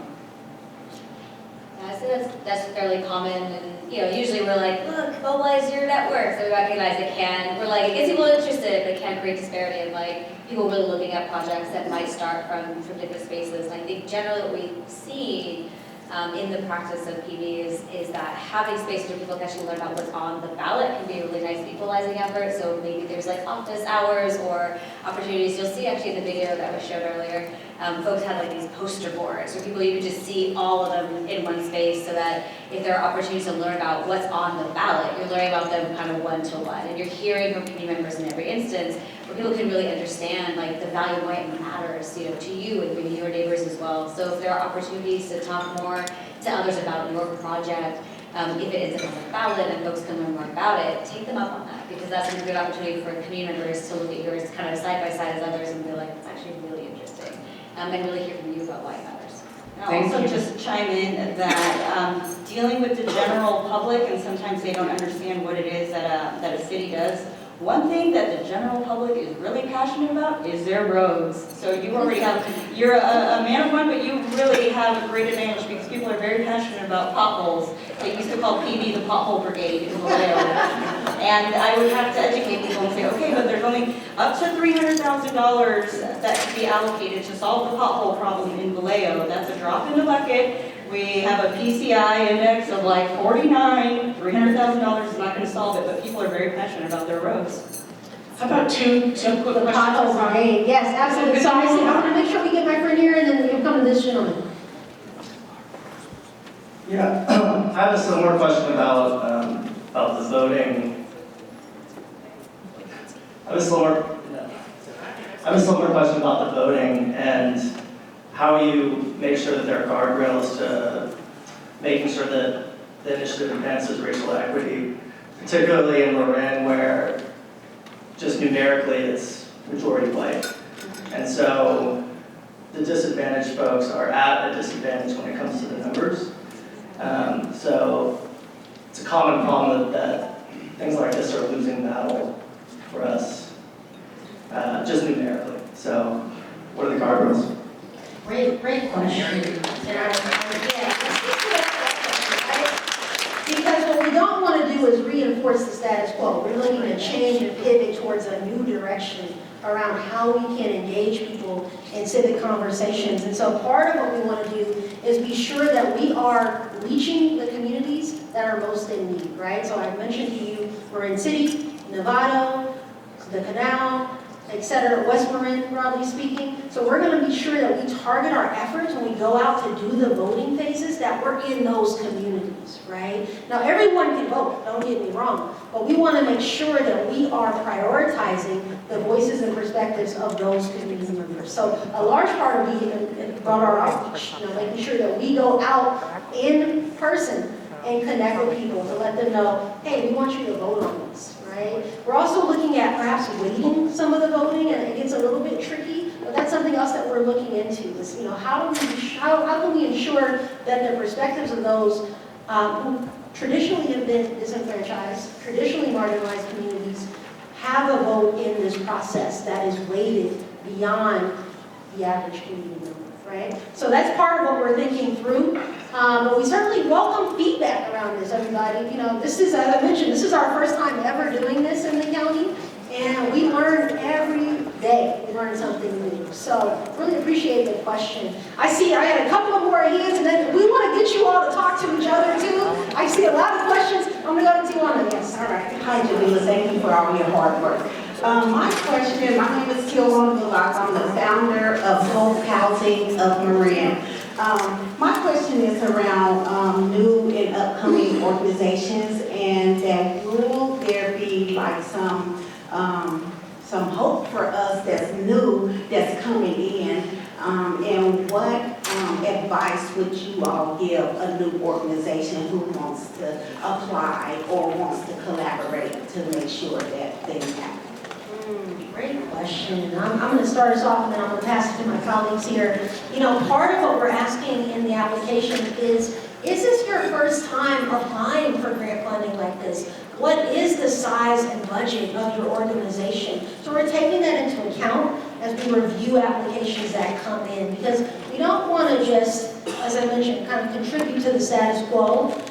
There's kind of the usual suspects, so to speak, of folks who tend to apply for grants like this, and we want to broaden that pool. And so we're asking really targeted questions that help us better understand who are you as an organization, how can we support you coming up and wanting to apply for this money, whether it be the grant writing assistance, whether it be that one-on-one kind of capacity building. So we're trying to think outside the box around who's our applicant pool and how do we support our diverse applicants. But I want to invite my colleagues to share more. So something that the City of Vallejo has changed in the way that they administer grants is we used to work on a reimbursement basis, which excluded a lot of smaller not-for-profits, because when we're talking about a $75,000 project and 6 months in, you have $35,000 that you need to be reimbursed. A lot of the local not-for-profits could not do that. They could not wait for that $75,000 check at the end of the process. So what we've actually done is eliminated that and dispersed the funds up front. Just so that we don't get too much heartburn over it, we say, give us a payment schedule. Tell me what it is that how much money do you need, let's say the first 6 months or the first quarter in order to get this project started. We'll give you that, give us the progress report after a quarter, make sure that everything is going as planned, and then we'll cut you the next check. So that's something that we've done to foster that relationship with the new not-for-profits in the city. Yeah, the other thing I'll say, and just building off the previous question about voting, is being able to emphasize how your organization is meeting community needs and the deeper connections you have to the prioritized communities in this process. Because I think, to the point earlier, where it's like if we're really seeking to reverse power imbalances and not to reinforce them, what is the value add of really making sure that smaller nonprofits or newer nonprofits need to get legs under them. They need to see investment, they need to see support, and being able to demonstrate the community support that exists for that work and how this is co-beneficial to really centering communities that have experienced those racial inequities or other kinds of power imbalances, I think can be really critical, and I know it's something that this effort is really seeking to put into consideration. Absolutely. So folks, I know we got a lot of energy in the room. I'm loving this conversation, but we want to give you a chance to talk amongst yourselves. So you see the question here on the slide. How would you use this money to advance racial equity? How would you use this money to transform and or improve your community? So just talk amongst yourself for a little bit, and we're going to come back and we want to hear some quick report outs from folks, but let's go ahead and get into some groups and just talk amongst ourselves. How would you use this money, everybody? So everybody, we're going to come back together, okay? We really want to hear what you discussed. So what ideas came up for you? How would you use this money? And I know that Michelle's going that way, and so we're going to make our way around. Talk about Michelle, take it away. We want to just go table by table and let you share one best idea that you guys talked about. If you don't have one, that's okay. Does this table want to share one idea? Okay, brief statement. Hi, my name is Marin. I'm the executive director. All right, let's make sure we can hear from our colleague back there. Go for it. Hi, my name is Lauren. I'm executive director for the Enterprise Resource Center. We're a project of mental health advocates in Marin. We are located in the Canal in San Rafael, and we are a behavioral health drop-in center. And one of my proposals is to get maintenance for a van. We need a van to do outreach in the community. We are there in the canal, and we want to do more field trips to expose people from the unserved communities, the underserved communities, to get out there and enjoy themselves in our community. Okay. Great idea. Love that. Table Thank of you so two, much. would you like to suggest an idea? Okay, that's all right. Table of three, would you like to suggest an idea? Hi, I'm Julia Van Solen-Kim. I'm with the Marin Food Policy Council. I'm a member of the HEAL Collaborative as well. And my idea to submit is around building a healthy community food system that feeds our community, provides community empowerment, make sure that everyone has equitable access to healthy food, culturally appropriate and affordable. Great thoughts. Thank you so much. Okay. Something to share at this table? So I was telling some of the ladies here at the table with me, I feel a little out of place because I'm here for fun, kind of. I'm here, I guess, representing the town of Fairfax. I'm about a year ago got involved with the town trying to renovate the park, the basketball park in Fairfax. And like I said, I felt a little out of place because a lot of the concerns that I've been hearing from everyone has been a little bit more serious or a little bit things that's a little bit more important. However, I just feel, I'm from New Orleans. I've been living here since Hurricane Katrina, and just me being an outsider, being here in this community, I feel that something that's been neglected is the kids, as far as just a place for them to have fun and to hang out and do things throughout this community. So that's my concern. Again, I'm just trying to renovate a small basketball park, so I don't know if that's something that's important to you guys or not, but that's my idea. Right on. Yes. Fun's important. And exercise. Yes. Ladies, this is a power table. Thanks so much, Michelle. My name is Carolyn Placente, and I'm Executive Director with 1% for Education. We had a very lively conversation that we didn't quite finish, but what we were focusing on is really trying to think about how we could utilize this opportunity to really target, drive the funds to some of the key sort of intervention points that if we don't make change in those areas, the disproportionality in our county, the inequities in our county will only continue. And so some of what we identified with that is early childhood education. It's just absolutely inexcusable in this county that we have children, that we have families that are on a waiting list that are not, that don't have access to early childhood education. I think that is an area that we need to fix. We have the power to fix it. We have the will to fix it, right? We need the mechanisms, right? We need to kind of really figure it out and make it happen. And then we also were talking about another driver for inequities, which is, frankly, is generational wealth, right? And so thinking about housing, right, and housing security, is one critical thing, and I don't want to sound at all like I'm discounting the incredible, amazing work that's been happening around affordable housing, and yet the way we're working in affordable housing is not creating mechanisms for asset building, right? It's not creating mechanisms for, for those of us on the inequitable side of things, right? To build a legacy and to build wealth. And so those were some of the areas that we landed in. There's more to talk about. I think micro-enterprise and entrepreneurship is another one. But anyway, thank you so much, Michelle. Thank you so much.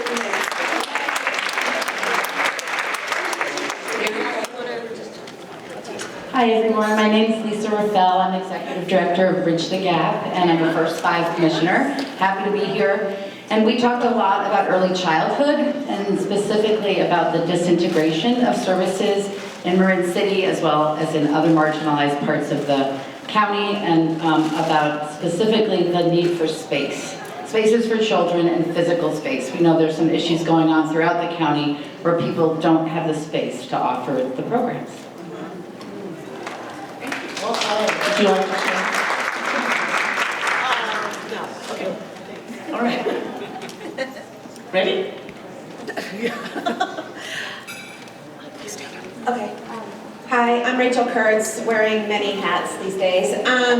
The one that we had a brief conversation on, and I think Mary could probably speak more to it, is a program that Hilda Castillo is working on that provides pre, during, and post care for women for postpartum, to be aware of postpartum issues and concerns, and a very unfunded program right now, and it needs a lot of support, and Hilda had to leave because she was going to meet with a woman in the community. So I think that was a really interesting program. The other one we talked about, and it was actually showed up on the board earlier, was around emergency preparedness for low-income communities in Marin and across Marin. That would be true. And Spanish language communities to make sure they're prepared as well. Right. Hi everyone, Alexa Davidson, Associate Director at the San Geronimo Valley Community Center and representing West Marin here today. We talked about a lot of ideas, and 0 to 5 programs came up big time at our table as well. But one of the ideas we got excited about was developing a neighbor-to-neighbor volunteer system that would allow for people who have something to give to be able to support those in need. And we see this specifically with seniors in our community who lack transportation access and need to get to appointments, need support in accessing a lot of the services that are available in Marin County. But if you're in a geographically isolated area, that can be challenging. And we see this as an opportunity to potentially partner with other communities, as this kind of neighbor-to-neighbor support system could be something that could benefit all of us. Thank you.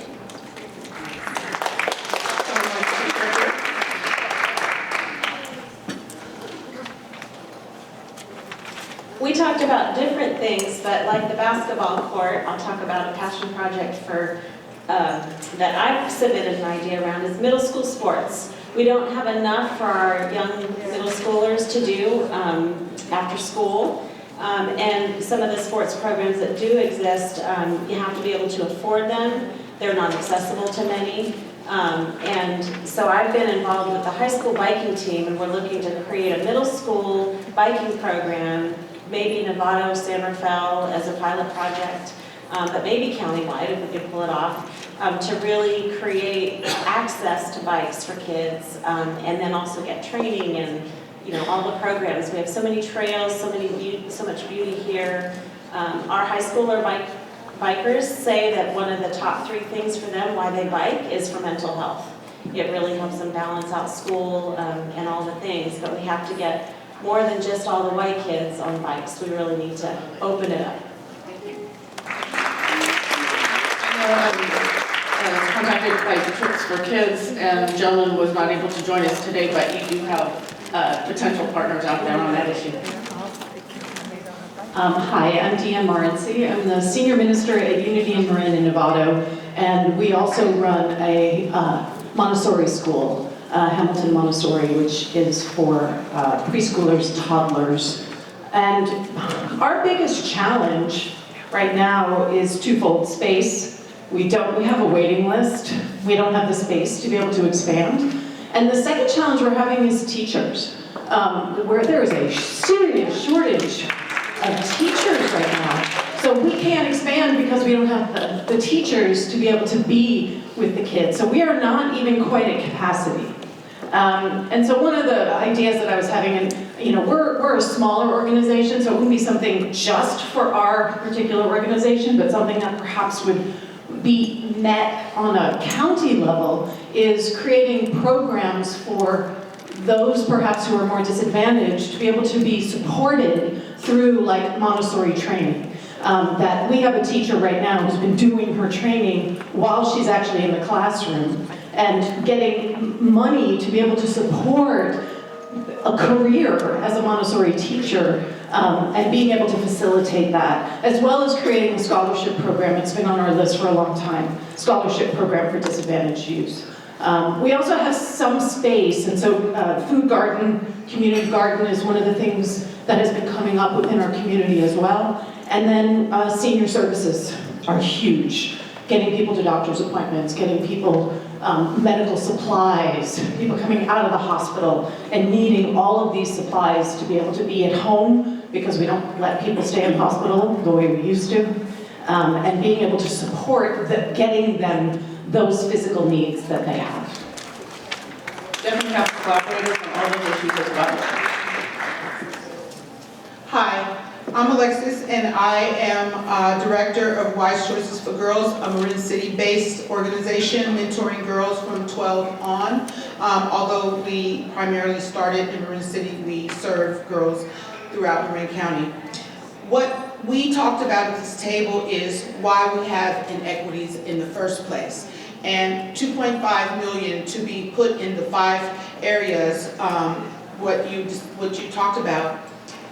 How do we, although it's not up to us to teach people outside of us why things are the way that they are. And so we talked about financial literacy. How do we create generational wealth? Mothers and daughters, mothers and sons, teachers. I went as a community member to our middle school last week, and what I saw, it took my breath away. The kids are tired, the teachers are tired, there's conflict between the teachers and the kids are very, very bright. They're so smart, but it's so much drama and fire that they have to put out because of home trauma and dysfunction, not only in their homes, but in our community. And so another thing is that, I'm sorry? Oh, sorry, Anna. And another thing I thought about, and I was kind of passed up during the questions, would it be advantageous for us not to just collaborate with 2 organizations, but 1, 2, or 3, maybe even 4, to enlighten Marin County residents, why are we the way that we are in the first place? And it was one more, let's see. Oh, youth-led change. Youth-led change. Although I'll be 61 in April, I often know that people do not want to hear my old mouth. They want to hear from the youth. And so if we could guide our youth into wanting to represent the community and themselves by teaching them who they really are in the first place, which our schools really don't do, is a place to start. So my question was, is it better for us to collaborate outside of our own barriers where we're comfortable with and collaborate 1, 2, or 3, maybe even 4 organizations with 2.5 million? Great, absolutely. I know we got lots of more folks here. Let's go to this group.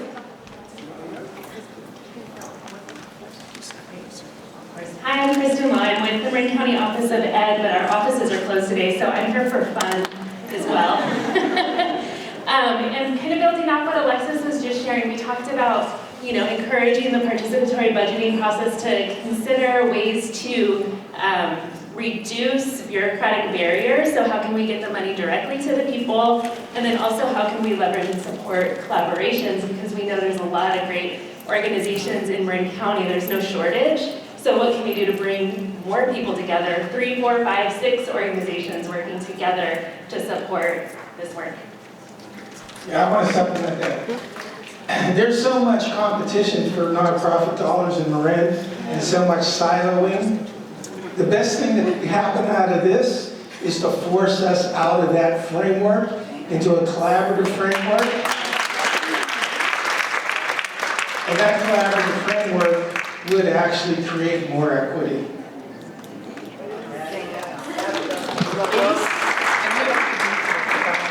Okay, so our table talked about, so my lane is MC Arts Gallery. We're a gallery in Marin City. We have a space, and our mission is to heal multi-generational trauma through the arts and culture. And we have, so what our conversation was, everyone around this table, is like, how can we support, for example, having the gallery continue to be a hub for, say, community gardens, our local chefs being able to take the fresh grown food from the garden and then have it served by one of our community chefs who may be working with the youth on how to cook farm-to-table food. And then the gallery would have a wonderful event with jazz and artists, people doing all kinds of cool things, and yet at the same time we're supporting our chefs. Another lane that we're looking at having the gallery be a hub for is using the arts and culture around mental health. Because, creating art, we have our paint and sips, we have mask making, there's a lot of things, but we see how healing that is. So how can we collaborate with those in the community that their lane is mental health? Another lane was housing. How can, artists, we have artists that were doing better work in prison because they had a roof over their head. And now they're out after 40 years and finding that that is so hard to survive, they can't even do their art. So how can we partner with those in the community that are doing housing? How can we support that? How can we use the space that we have to continue to be a safe space for Black people specifically, that's open to all, and not afraid to say creating spaces for Black people, because we're losing so much space. And we lose so much space, and then people invite us in to spaces, but then we're like homeless. We don't have a space of our own to actually feel comfortable. So a lot of our work is being able to maintain our spaces so that we can actually create strong lanes, and then we can actually deal with others from a place of strength and not being underserved. We really feel like we're not underserved when we're able to do our thing in our space. Interesting to be invited back to this space that was really in the first place, right? Hi, so I'm Deborah Meschel. I'm a professor in the nursing department, and I have 2 of my nurses here today, my nursing students. And I just wanted to invite anyone to get in touch with me if you want Dominican students, and not even my nursing students, but education students or any students. We would love to collaborate. I know we've collaborated with HHS and other places, but we have tons of students that want to be involved. I have 60 students every semester that need community health placements from my nursing class, community health nursing, and we always have trouble finding placements. So please get in touch with me so you can use my students to help you in all of your programs, and I'll tell you, my students will tell you what their ideas are. Which one? So I'm Shelby and this is Maddie. We're both in our community health rotation, and we're primarily based in Marin City at the MLK Elementary School. We had the opportunity to make a connection with the HANA project, and our primary issue lies with literacy and many kids reading below grade level. Our ideas kind of led us into taking the initiative of reading outside of the classroom. And that kind of led us into our conversation of making the connection between the HANA project and MLK and bringing connection into Dominican, because we do have a lot of opportunity with our education majors, with our nursing majors and our community health. And it was a great opportunity to kind of learn about, many of the initiatives that are going on in Marin City. And yeah, like Deborah said, it would be a great opportunity to make connections with Dominican if anybody needs it.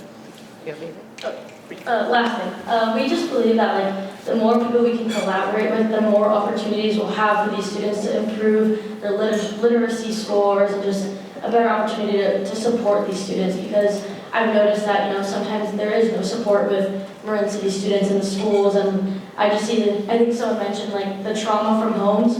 You can definitely see it in the scores with the students. So I believe if we can collaborate with more people, the better opportunity we have for those kids.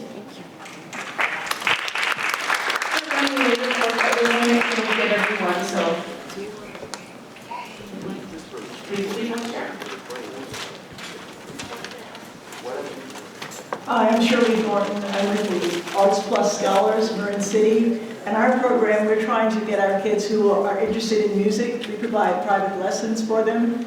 Our schools do not have the teachers or the ability to teach our kids music and art. And we know for many of them that's very important. That's their way to express who they are. That's how they learn. That's how they reinforce their learning. And right now we don't have that. So our goal is to provide private lessons and instruments to any kid in Marin City who wants to learn music. Wonderful, beautiful. Thank you.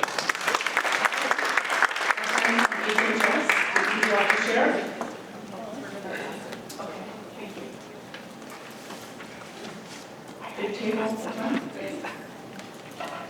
Hi, my name is Erica McWhorter. I'm one of the consultants with the Office of Equity, and it's a pleasure to be here supporting this process.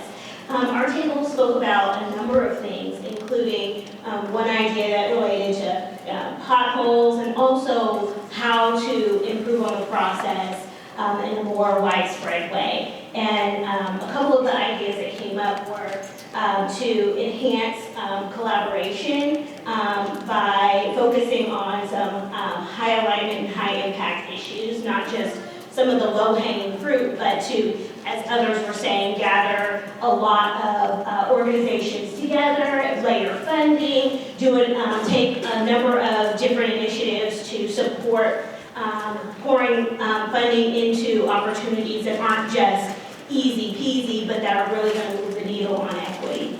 Another thing that came up, which was really interesting, was considering how we could do some create some more resident connections to the work, and this goes to the conversation about voting, making sure that folks feel safe to vote and that their votes will really count, that they are not just aware of what the issues are on the ballot, but also understand and are encouraged to vote on those things.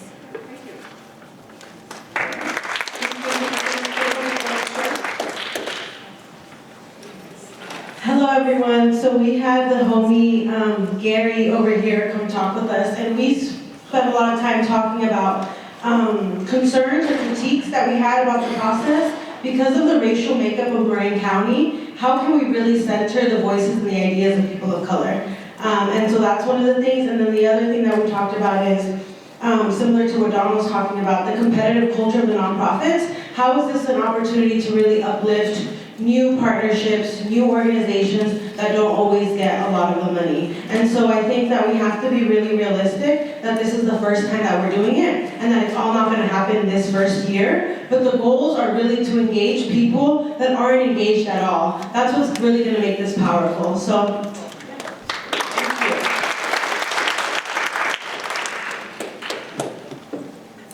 Hi everyone, Kelsey from Marin Child Care Council. You just set me up quite perfectly. But my first point though, absolutely access to affordable care and early childhood education to support retention of staff and our aging facilities is so crucial. But my idea, which you just kind of led me to, was since this is the first year of a many-year project and we needed the time to build grassroots and voices of those who couldn't be here today, I think the low-hanging fruit, to use that term, would be cash assistance. We're still kind of getting out of the effects of COVID and people need a boost and a lift up to pay for childcare, to pay for housing, to pay for access to food. I think that's where you start right now, and then you build the momentum and lift up the programs who are doing great work.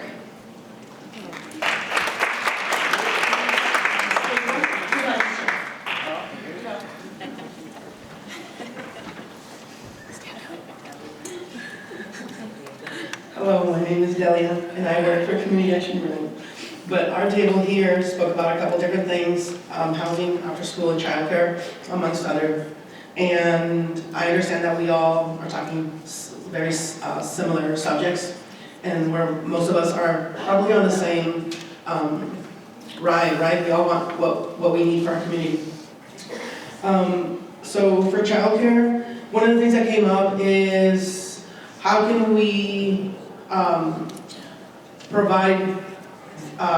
apply for this budget, but not only apply for it, but provide the budget for families that are undocumented.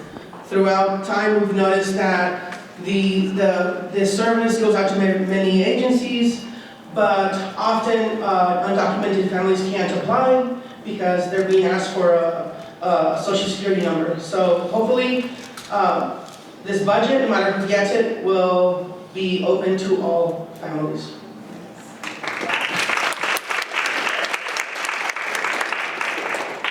Hi everyone, I'm Jamie and Farone, and I'm standing from a point as a community member. I'm a volunteer as also BIPOC volunteer with the BHRS Marin, and I want to say the representation of those who are marginalized, underserved, and unserved. There's a lot of CPOs around here. There's a lot of people here who are very eager to collaborate. But let's build a way that's more succinctly. That means maybe perhaps under, from bottom-up approach for those who are actually marginalized, underserved, and unserved. Because, in language is a privilege for me. My first language is not English.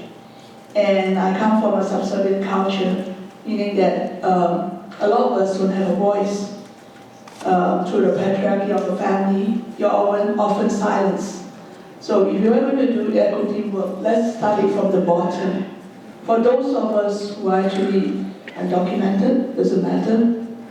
The people who are actually coming here, who have challenges, through war and through, various circumstances that pivot them here without an identity, and trying to be here as a person. And for those of us who actually have been stigmatized, like myself, racially targeted in my own neighborhood, Novato, I know firsthand by misguided information, Chinese virus. But guess what, guys? I'm not from China. So I don't know where they came from, but I'm not trying to say about that person. I'm talking about us here as Marin, as a community that we hope to build and try together. I heard about all the various loud ideas you all have, but have you all thought about how disjointed we are? We are so many doors, but yet how many open really? How many keys really open the door? So instead of fighting ourselves into how much we spend on A and B and C, let's find a way that we can have a shared common umbrella, a way for those who actually have organization that represent them, not just only one with the umbrella, but see a bigger picture. If something you're doing is actually mirror someone else in the room, join forces, bring about people together, not because of colors, but about what our heart and passion actually stems from. I hope that we can come together, Jamila, as a point not to have decisions being made for us, but include us in the decision making as a community, not about red, blue only, but red, blue, yellow, green, etc. We all have our various intersectionalities. We all have what we can bring to the table. And it starts with us, with this passion. COVID has taken quite some significant amount of treasures in our life. You know, it's bad because I'm from the marginalized.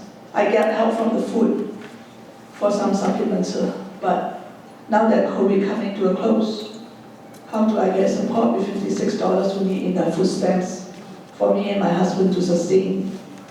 I'm telling you first anecdotal experience. I can't say for all, but I can say for myself. I can tell you how many of us are privileged. You don't see the need until you walk a mile in the shoes of those who don't. Have you actually gone to like next door just to see how your neighbor is doing? A lot of us suffer in silence and in isolation. But is there any way we can narrow the gap to bring about equity, to bring about really down to earth what actually applies to you, so that you can help to shape this narrative that we are trying to carve out here? And please think about us as human beings before you think that we are so and so from who and whatever organization we've been to. Yeah, thank you.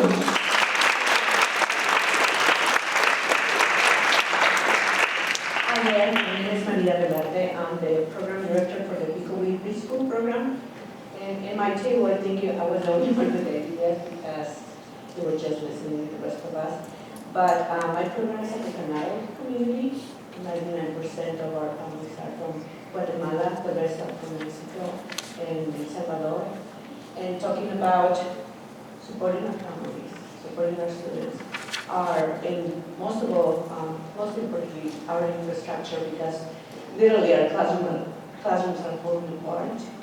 And I know I'm competing with a lot of nonprofit organizations, and unfortunately my program permit is a state program, but the permit is held by the city.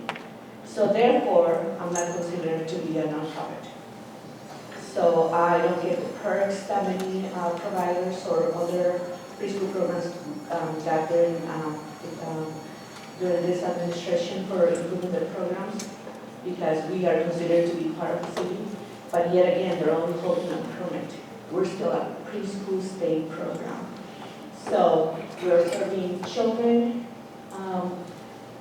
from Latino backgrounds, indigenous, women. I would like to improve the infrastructure of our program, but also improve the garden area where we can grow our own food, have our community run for our families, and then feed our children in the program. And thank you so much.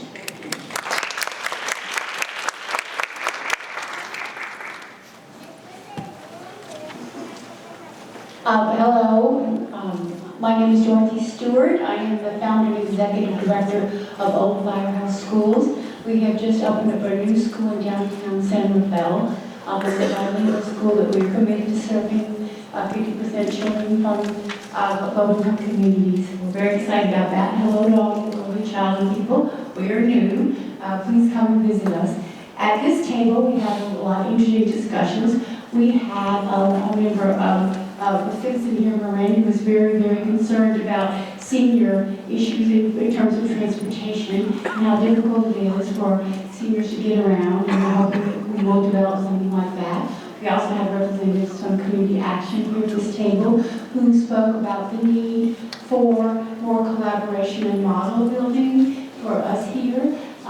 Myself, as a child care person, I think I speak for most child care people. One huge problem in terms of child care is that our teachers can't afford to live here.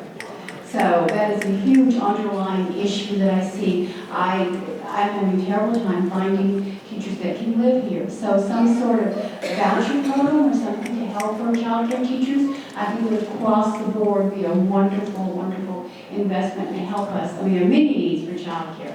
But again, the old saying that parents can't afford to pay and child care providers can't afford to stay is so true here in Marin. So thank you very much.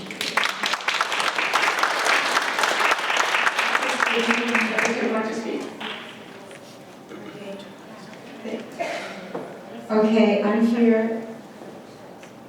Okay. I'm interpreter for 2 residents and community members here in Marin. And this is Veronica, Mariana, and she's going to tell what she would like to have in. I'll be interpreting. So, buenos días a todos. Estoy muy bendecida de estar con una comunidad tan grande. Good morning to everybody. I'm very blessed to be in such a big community. Tengo también la bendición de haber vivido en Marin por casi 30 años. I have the blessing that I've lived in Marin for nearly 30 years.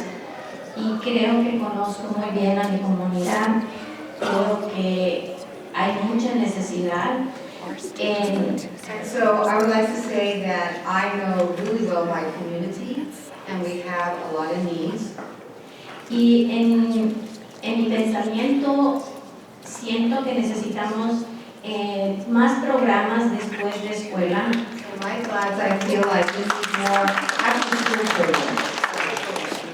Porque son muy limitados y hay largas listas de espera. Because the community programs are very limited and there are long waiting lists. Y muchos de nuestros niños podrían llegar a tener un nivel mucho mejor en su educación y comenzar desde abajo para una equidad en nuestra comunidad. Our children can have a better, higher level of education if they started at a younger age. Y eso lo hemos vivido en mi situación, en mi familia. And I have lived that situation in my family. Tengo 2 hijos mayores de 28 y 22 años. I have 2 old children, 28 and 22 years old. Que tuvieron el privilegio de poder estar en el programa de Head Start. And they had the privilege of being in the Head Start program. Uno de ellos a punto de graduarse como ingeniero químico. One is ready to graduate as a chemical engineer, bilingual. Entonces estoy consciente de que la educación temprana es muy necesaria. And so I'm very aware that early education is very important. Pero también escuchar las voces de nuestra comunidad. But also we need to listen to the voices of our community. En sus necesidades que tienen de trabajar altas horas. And their need to work a lot of hours. Y tener a sus niños en programas después de escuela. And so a lot of members work a lot and they need to have their children in these after-school programs. Para que nuestra comunidad esté ya no limitado en lo que es la equidad. And so that way our community is not going to be limited in equality.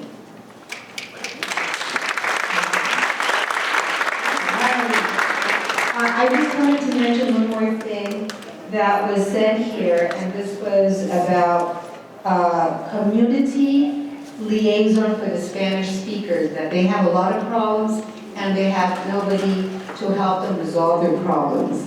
A mother right here sitting next to me, her name is Veronica, she said that she doesn't have teachers, they need affordable housing for their teachers. Because most of the teachers leave because they can't afford to live here. And then again, they mention after-school programs for art, There's a little girl here that's coloring and painting, but she doesn't have the resources to expand her art talents. And the last one was community scholarships. Is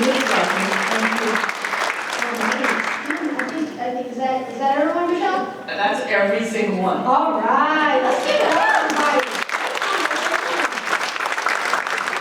Great conversation. So we wanted to make sure that we held space for you all to share your different thoughts and ideas with us. We want to be sure that you know a little bit more about how to actually apply for this money, and then we actually have a fantastic panel. So we might run just a touch over, so you can stick it out with us for just a couple of extra minutes here. But I want to make sure that you can hear from our fantastic panelists as well. So what I want to do now, everybody, and I just want to let you all know, this is all on our Office of Equity website. So I know my colleague Mandy has been handing out flyers and everything to folks, so you can always connect with this information online as well. So just know that we wanted to put together a high-level graphic that really walks you through how does it work. And so what we are doing now is we're really in this early stage of the PB process, where we are inviting folks to now that you've submitted ideas, to now move into actually developing your proposal application, right? And I mentioned that we have a team of grant writers. So this is available as a handout as well. It's also on our website. But just know that we've really laid it out really clearly as to how does this process work. And so just quickly to give you some information around this next stage is that we have grants available ranging from $10,000 to $250,000 that you all can apply for. And the real caveat is that you have to be connected with a nonprofit partner and or a fiscal sponsor, right? So our next panel is going to walk you through how do you go about doing that. We don't want this to be a process that has a lot of hoops for people to jump through, but instead we want to make it easy. We want to make it seamless. And so that's part of what we wanted to do here in our next panel discussion. I mentioned already that we have a team of fantastic grant writers. Erica, who's here with us right now, you know her from Erica. She's here, and we have this fantastic lineup of folks who can help support your application process. And I also just want to draw your attention to one really important document, and we call it the PB Rulebook.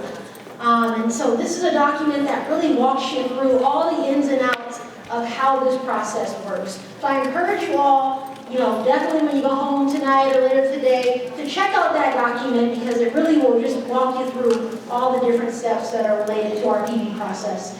And this is an example of our matchmaking event, okay? We wanted to bring you all together to make connections, for you all to find that nonprofit partner, for example, for you all to find that fiscal sponsor connection. So I'm going to encourage you all to check our website again. It has all the ins and outs. I know it's a little bit of an eye test here right now, but this is the document that's on our website, which walks you through the timing and schedule. Right, so the application is live now. It's live, everybody. We're excited about that. And we will be doing it on a rolling basis. So I really want to just mention to you all is that don't wait till the last minute to submit your application because it's a two-step process. So we'll be reviewing applications as they come in on a rolling basis. So don't wait. I really want to encourage you all to submit as early as you can. That way you can tap into our grant writing support. You can ask us questions. We want to help build capacity around this. So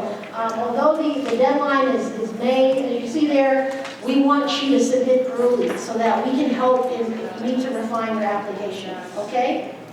So with that, I want to invite my panelists to come on up here. We got Chandra, we have Tom, we have Al, who are going to be making their way up to the front of the room here, just to provide you all with more information and support around how can you tap into these partnerships in order to submit a successful proposal. Okay? So I'm going to stop this share. Tom, I want you to go first for us, okay?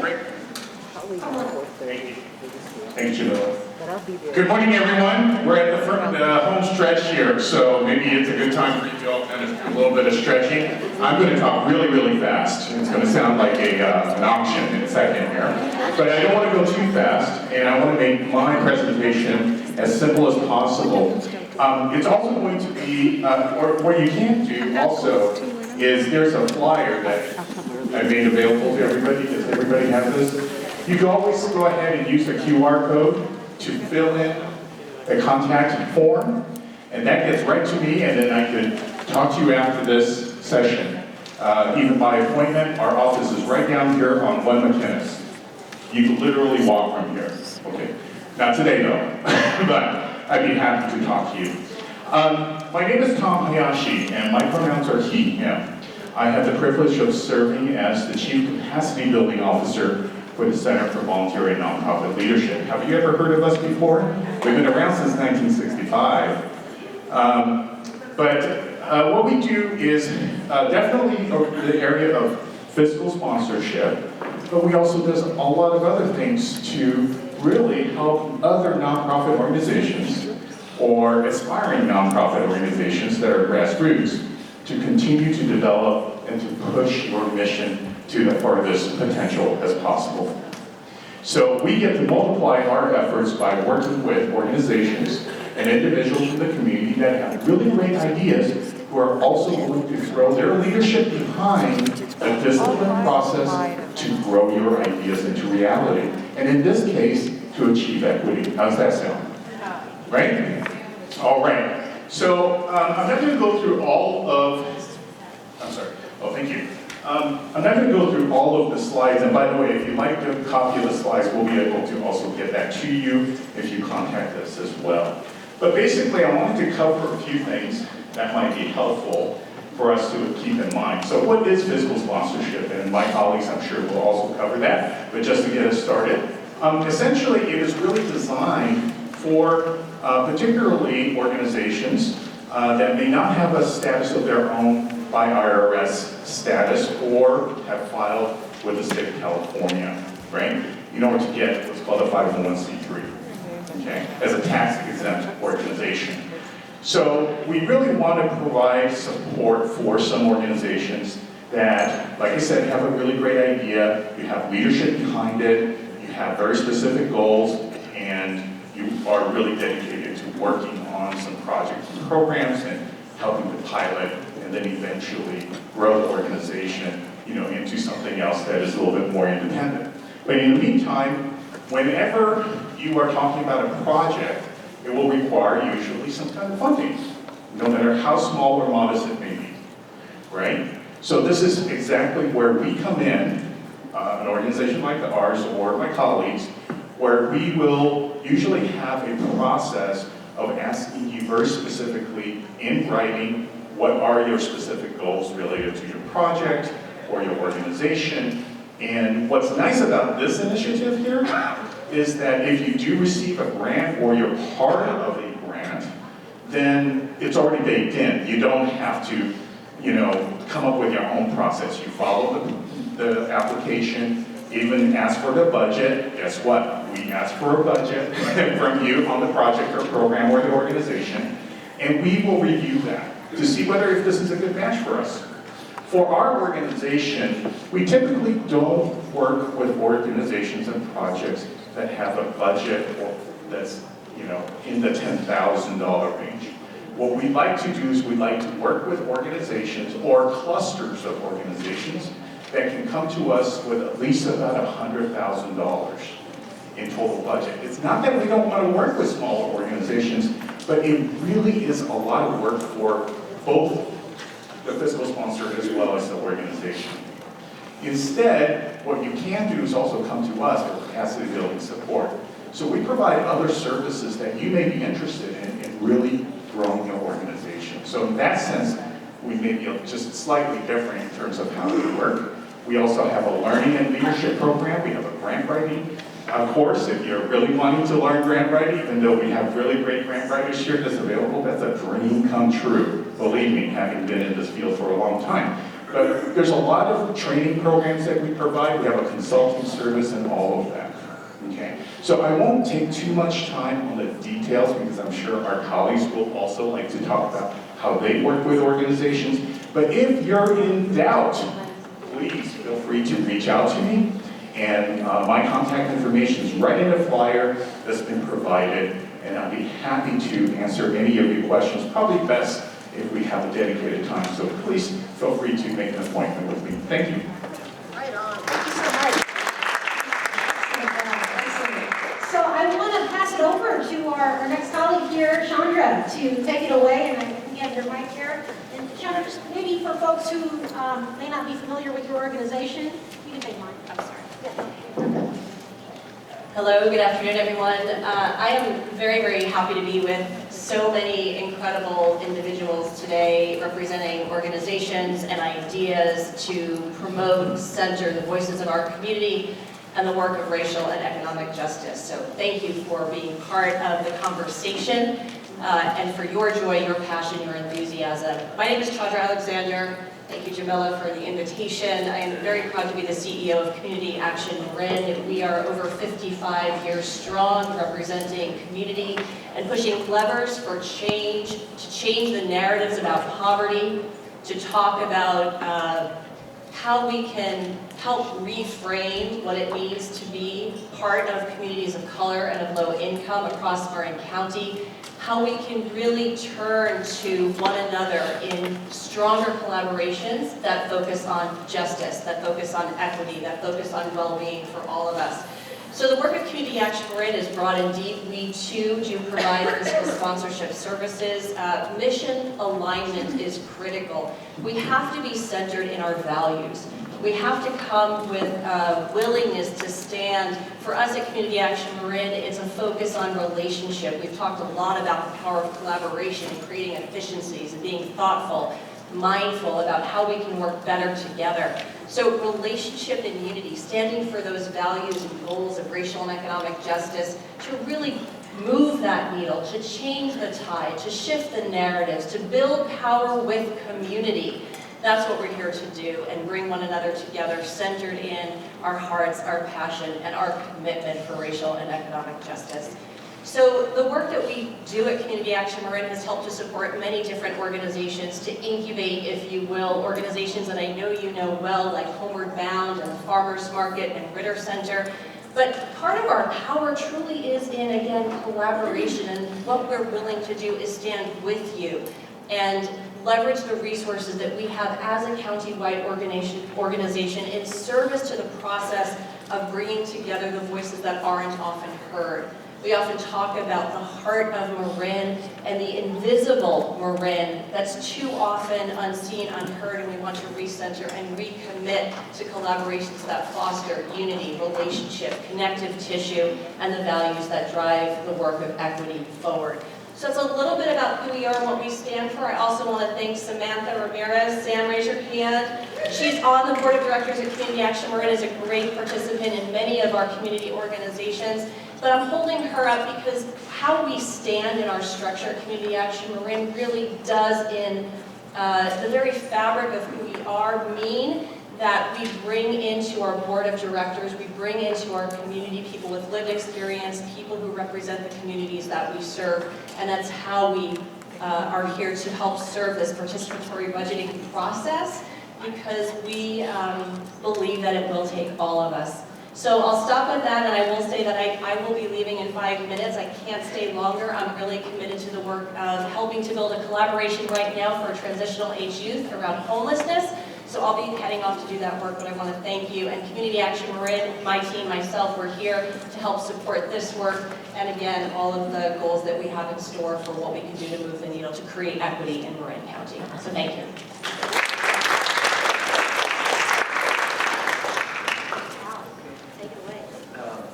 I'm Al Spector. A couple of things. It's an honor to be on this panel. I'm with Tom and Chandra. Chandra and I have done some work together. I've done some work to support Community Action Marin.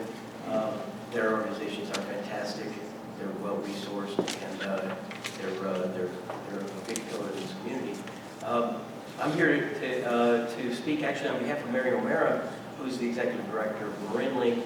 I'll tell you about that in a minute. I want to just ask, I'm going to talk about the kind of down on the ground, the mechanics and the details of fiscal sponsorship and what it's like engaging one.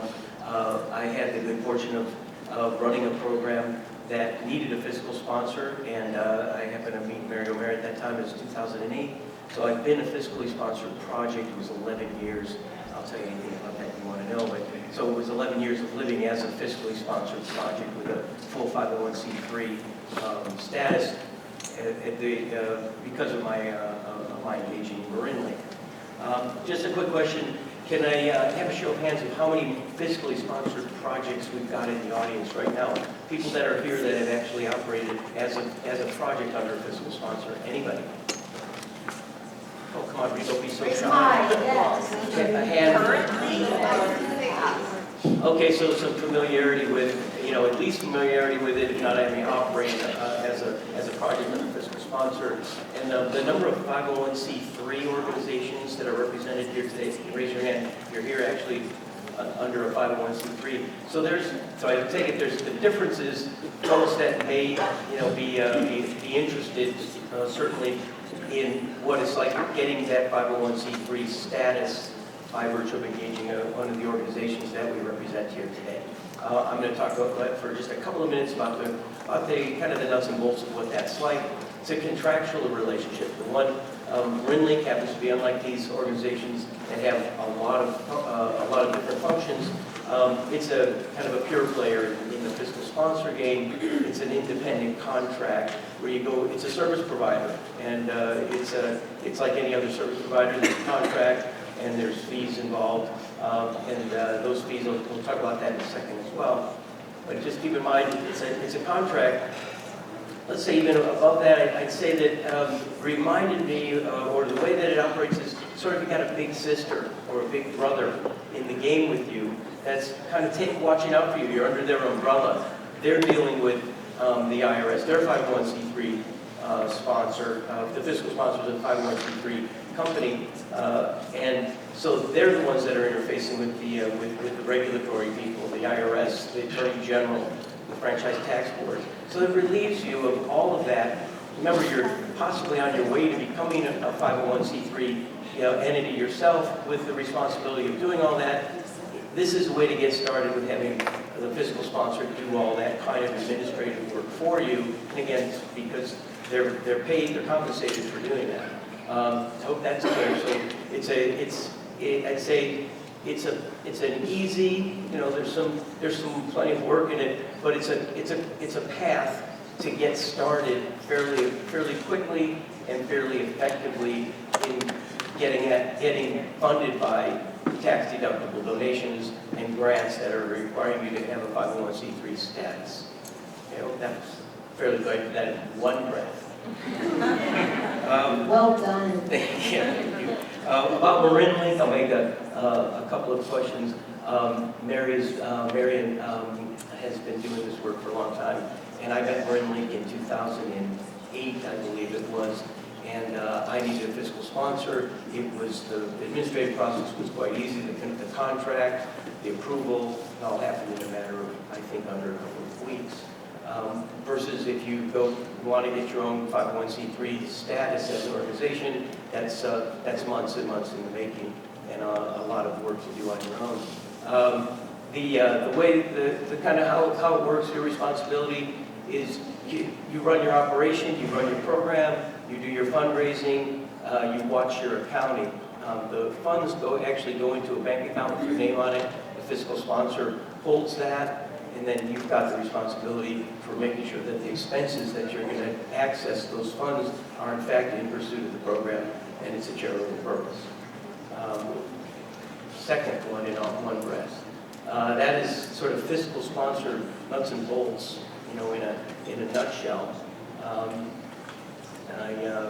very encouraged by seeing folks looking at this program, at this funding, because fiscal sponsorship is often overlooked. It's not accessed nearly as much as it should be, and I think it's a great thing. And also, it kind of puts you into the arena of nonprofit work, and it brings you into that administrative game. It's not that mysterious that the fiscal sponsor route is one way to go, and it'll get you a pretty good education in how nonprofit administration works in a hurry. Appreciate that, Al. Thank you so much. I know you have to step away. So, everybody, we want to can we give it up for our panelists, folks?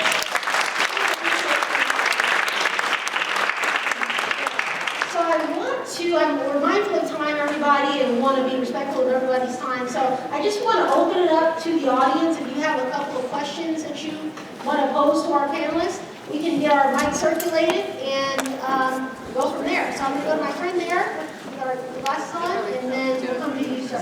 So the question is, you mentioned $100,000 as the minimum. If you wanted to get a $10,000 award, is there a fiscal sponsor available to do that at a lesser amount as opposed to 100,000, which is I think what you said? Typically, that's typical of our projects, but we've done smaller type of funding. But if it is like truly under 10,000, then there's probably other fiscal sponsors that are better sort of match for you, I would say. Go ahead. In the Mary O'Mara's organization, Marin Link, I think beautifully positioned to take the small programs at the $10,000 mark. She also told me to mention that she's waiving the application fee. It's typically $150 to apply to be a fiscally sponsored project at Marin Link, and that'll be waived. She and I have discussed it briefly. I'm involved with Mary on a bunch of other projects. She's a collaborator at the highest level. So she's looking at ways of how she could possibly group the program applicants. Yes, and we're definitely open to that, and we encourage that. In fact, if you would like to come and speak to us about cluster opportunities, we have a conference room at our office right down the street from us. So just go ahead and reach out to me. Be happy to meet with anyone that might be interested in collaboration in that way. Absolutely. Let's go to the gentleman here, maybe. We have one back, and then we'll come to you, sir. Okay, just one second. Are you also in the Good morning. Thank you very much for your time. I only have one statement to make that the children made on a poster. It says, the only thing that should be separated by color is love. And that's for New California today. Thank you. All right, thank you for that. Yes. I have two questions. Yes, we have a mic coming to you. I have two questions. Number one, for this participatory budgeting process, how many, is there a limit in the number of projects that a fiscal sponsor can take? That's one. And number two, what's the percentage of the budget that goes to the fiscal sponsor agency? Great question. So I'll take the first one. I'll invite my colleagues to share more. So we're doing a 10%, which is industry standard. 10% is what their fee would be. However, we just heard Al say that his team is willing to waive that fee. But a minimum of 10% would be devoted to That's how it is. Did I get? Oh, I'm going to get you in trouble.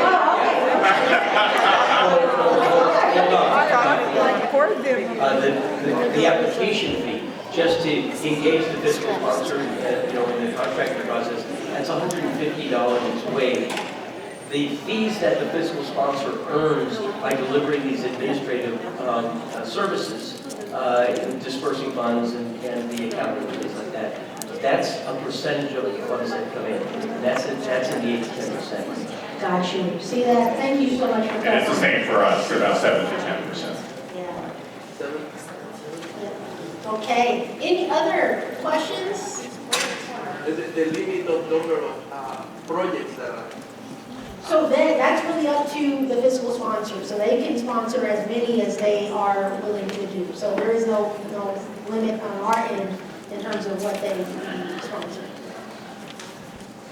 I also just want to point out before I come over to Manny there, that we also have a document on our website that really gives you a step-by-step guide on how to find a fiscal sponsor or a nonprofit partner. So these are 3, you saw Chandra here a moment ago, these are 3 of many, right? So there's lots of options for you all to consider. And I just want you to know that we have that documentation available on our website. Manny? I don't have a question. I just want to give kudos to Marin Link because Postpartum Support Center started, used Marin Link as a fiscal sponsor, and it was a great relationship. We had a great year together until we received our own designation 501c3. So I just want to say thank you, and I know it's an easy and very smooth process. Great, thanks for saying that. At the time I became a project of Marin Link, I was the 22nd of their projects, and happy to share with the story about what that project was about. Maybe after the conference was over. Now I think that there's 77 fiscally sponsored projects that we're in today, so I was. Had the good fortune of being in, it wasn't that early, but it was earlier, and they've done the staff of learning and done a great job with their service.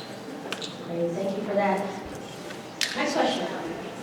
Yeah, I had a question about, Flor mentioned that in Vallejo, one thing they did to help the smaller organizations was to disperse funds up front and not in a reimbursement process. Is that something that fiscal sponsors do, or how is the project going to work for the racial equity grant? Or how will those funds be dispersed on a reimbursement basis or not? Sure, great question. So we will be providing the funds up front, but on a phased basis. So if you look at the application, you'll be able to see that we will be allocating money based on what you complete in your phases, right? So we want to support you all in doing this work. And so we don't want to have too much red tape around it. So it'll be allocated on a phase-by-phase basis. But Tom or Al, any other feedback on that? Yeah, we usually follow, particularly if it's grant funded, what you have actually negotiated with the funder, and that's been approved.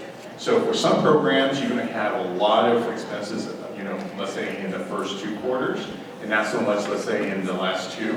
And if that's the case, then we'll follow that. And so it's good to hear that funds will be available up front. But we'll go ahead and we'll keep track of, all the expenses and the like with the designated person with your project or an organization.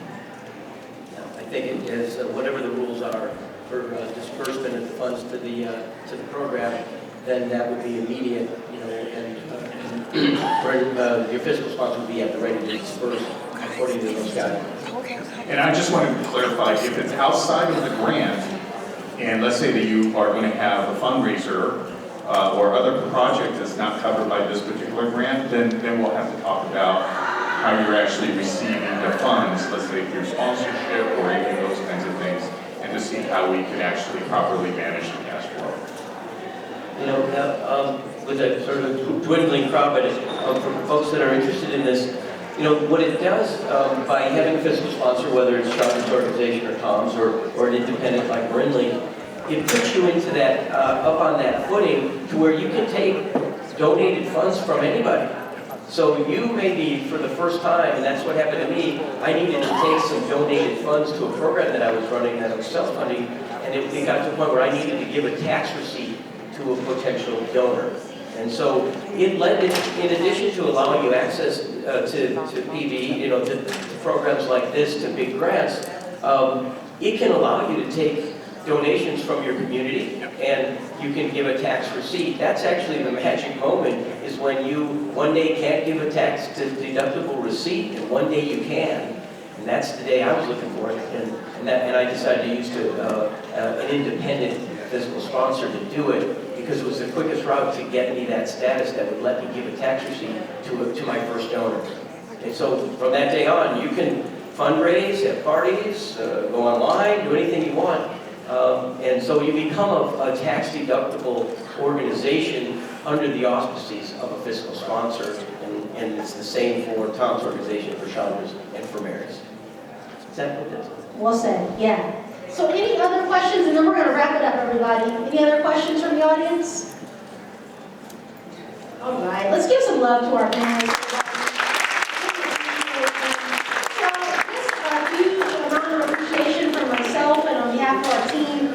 So appreciate you all being here today, for sticking it out with us from beginning to end. And we just invite you to reach out to us and let us know if you have questions. Let us know if you have other ideas around how we can really do this in the most equity-centered way. So I just want to share just a couple of things. The grant application is live, so now's the time, okay? Go ahead and apply. We have grant writers available to support you. And again, reach out to us with any questions or ideas that you may have. So a heartfelt appreciation to all of you. Have a great rest of your day, and we'll be in touch. Thank you.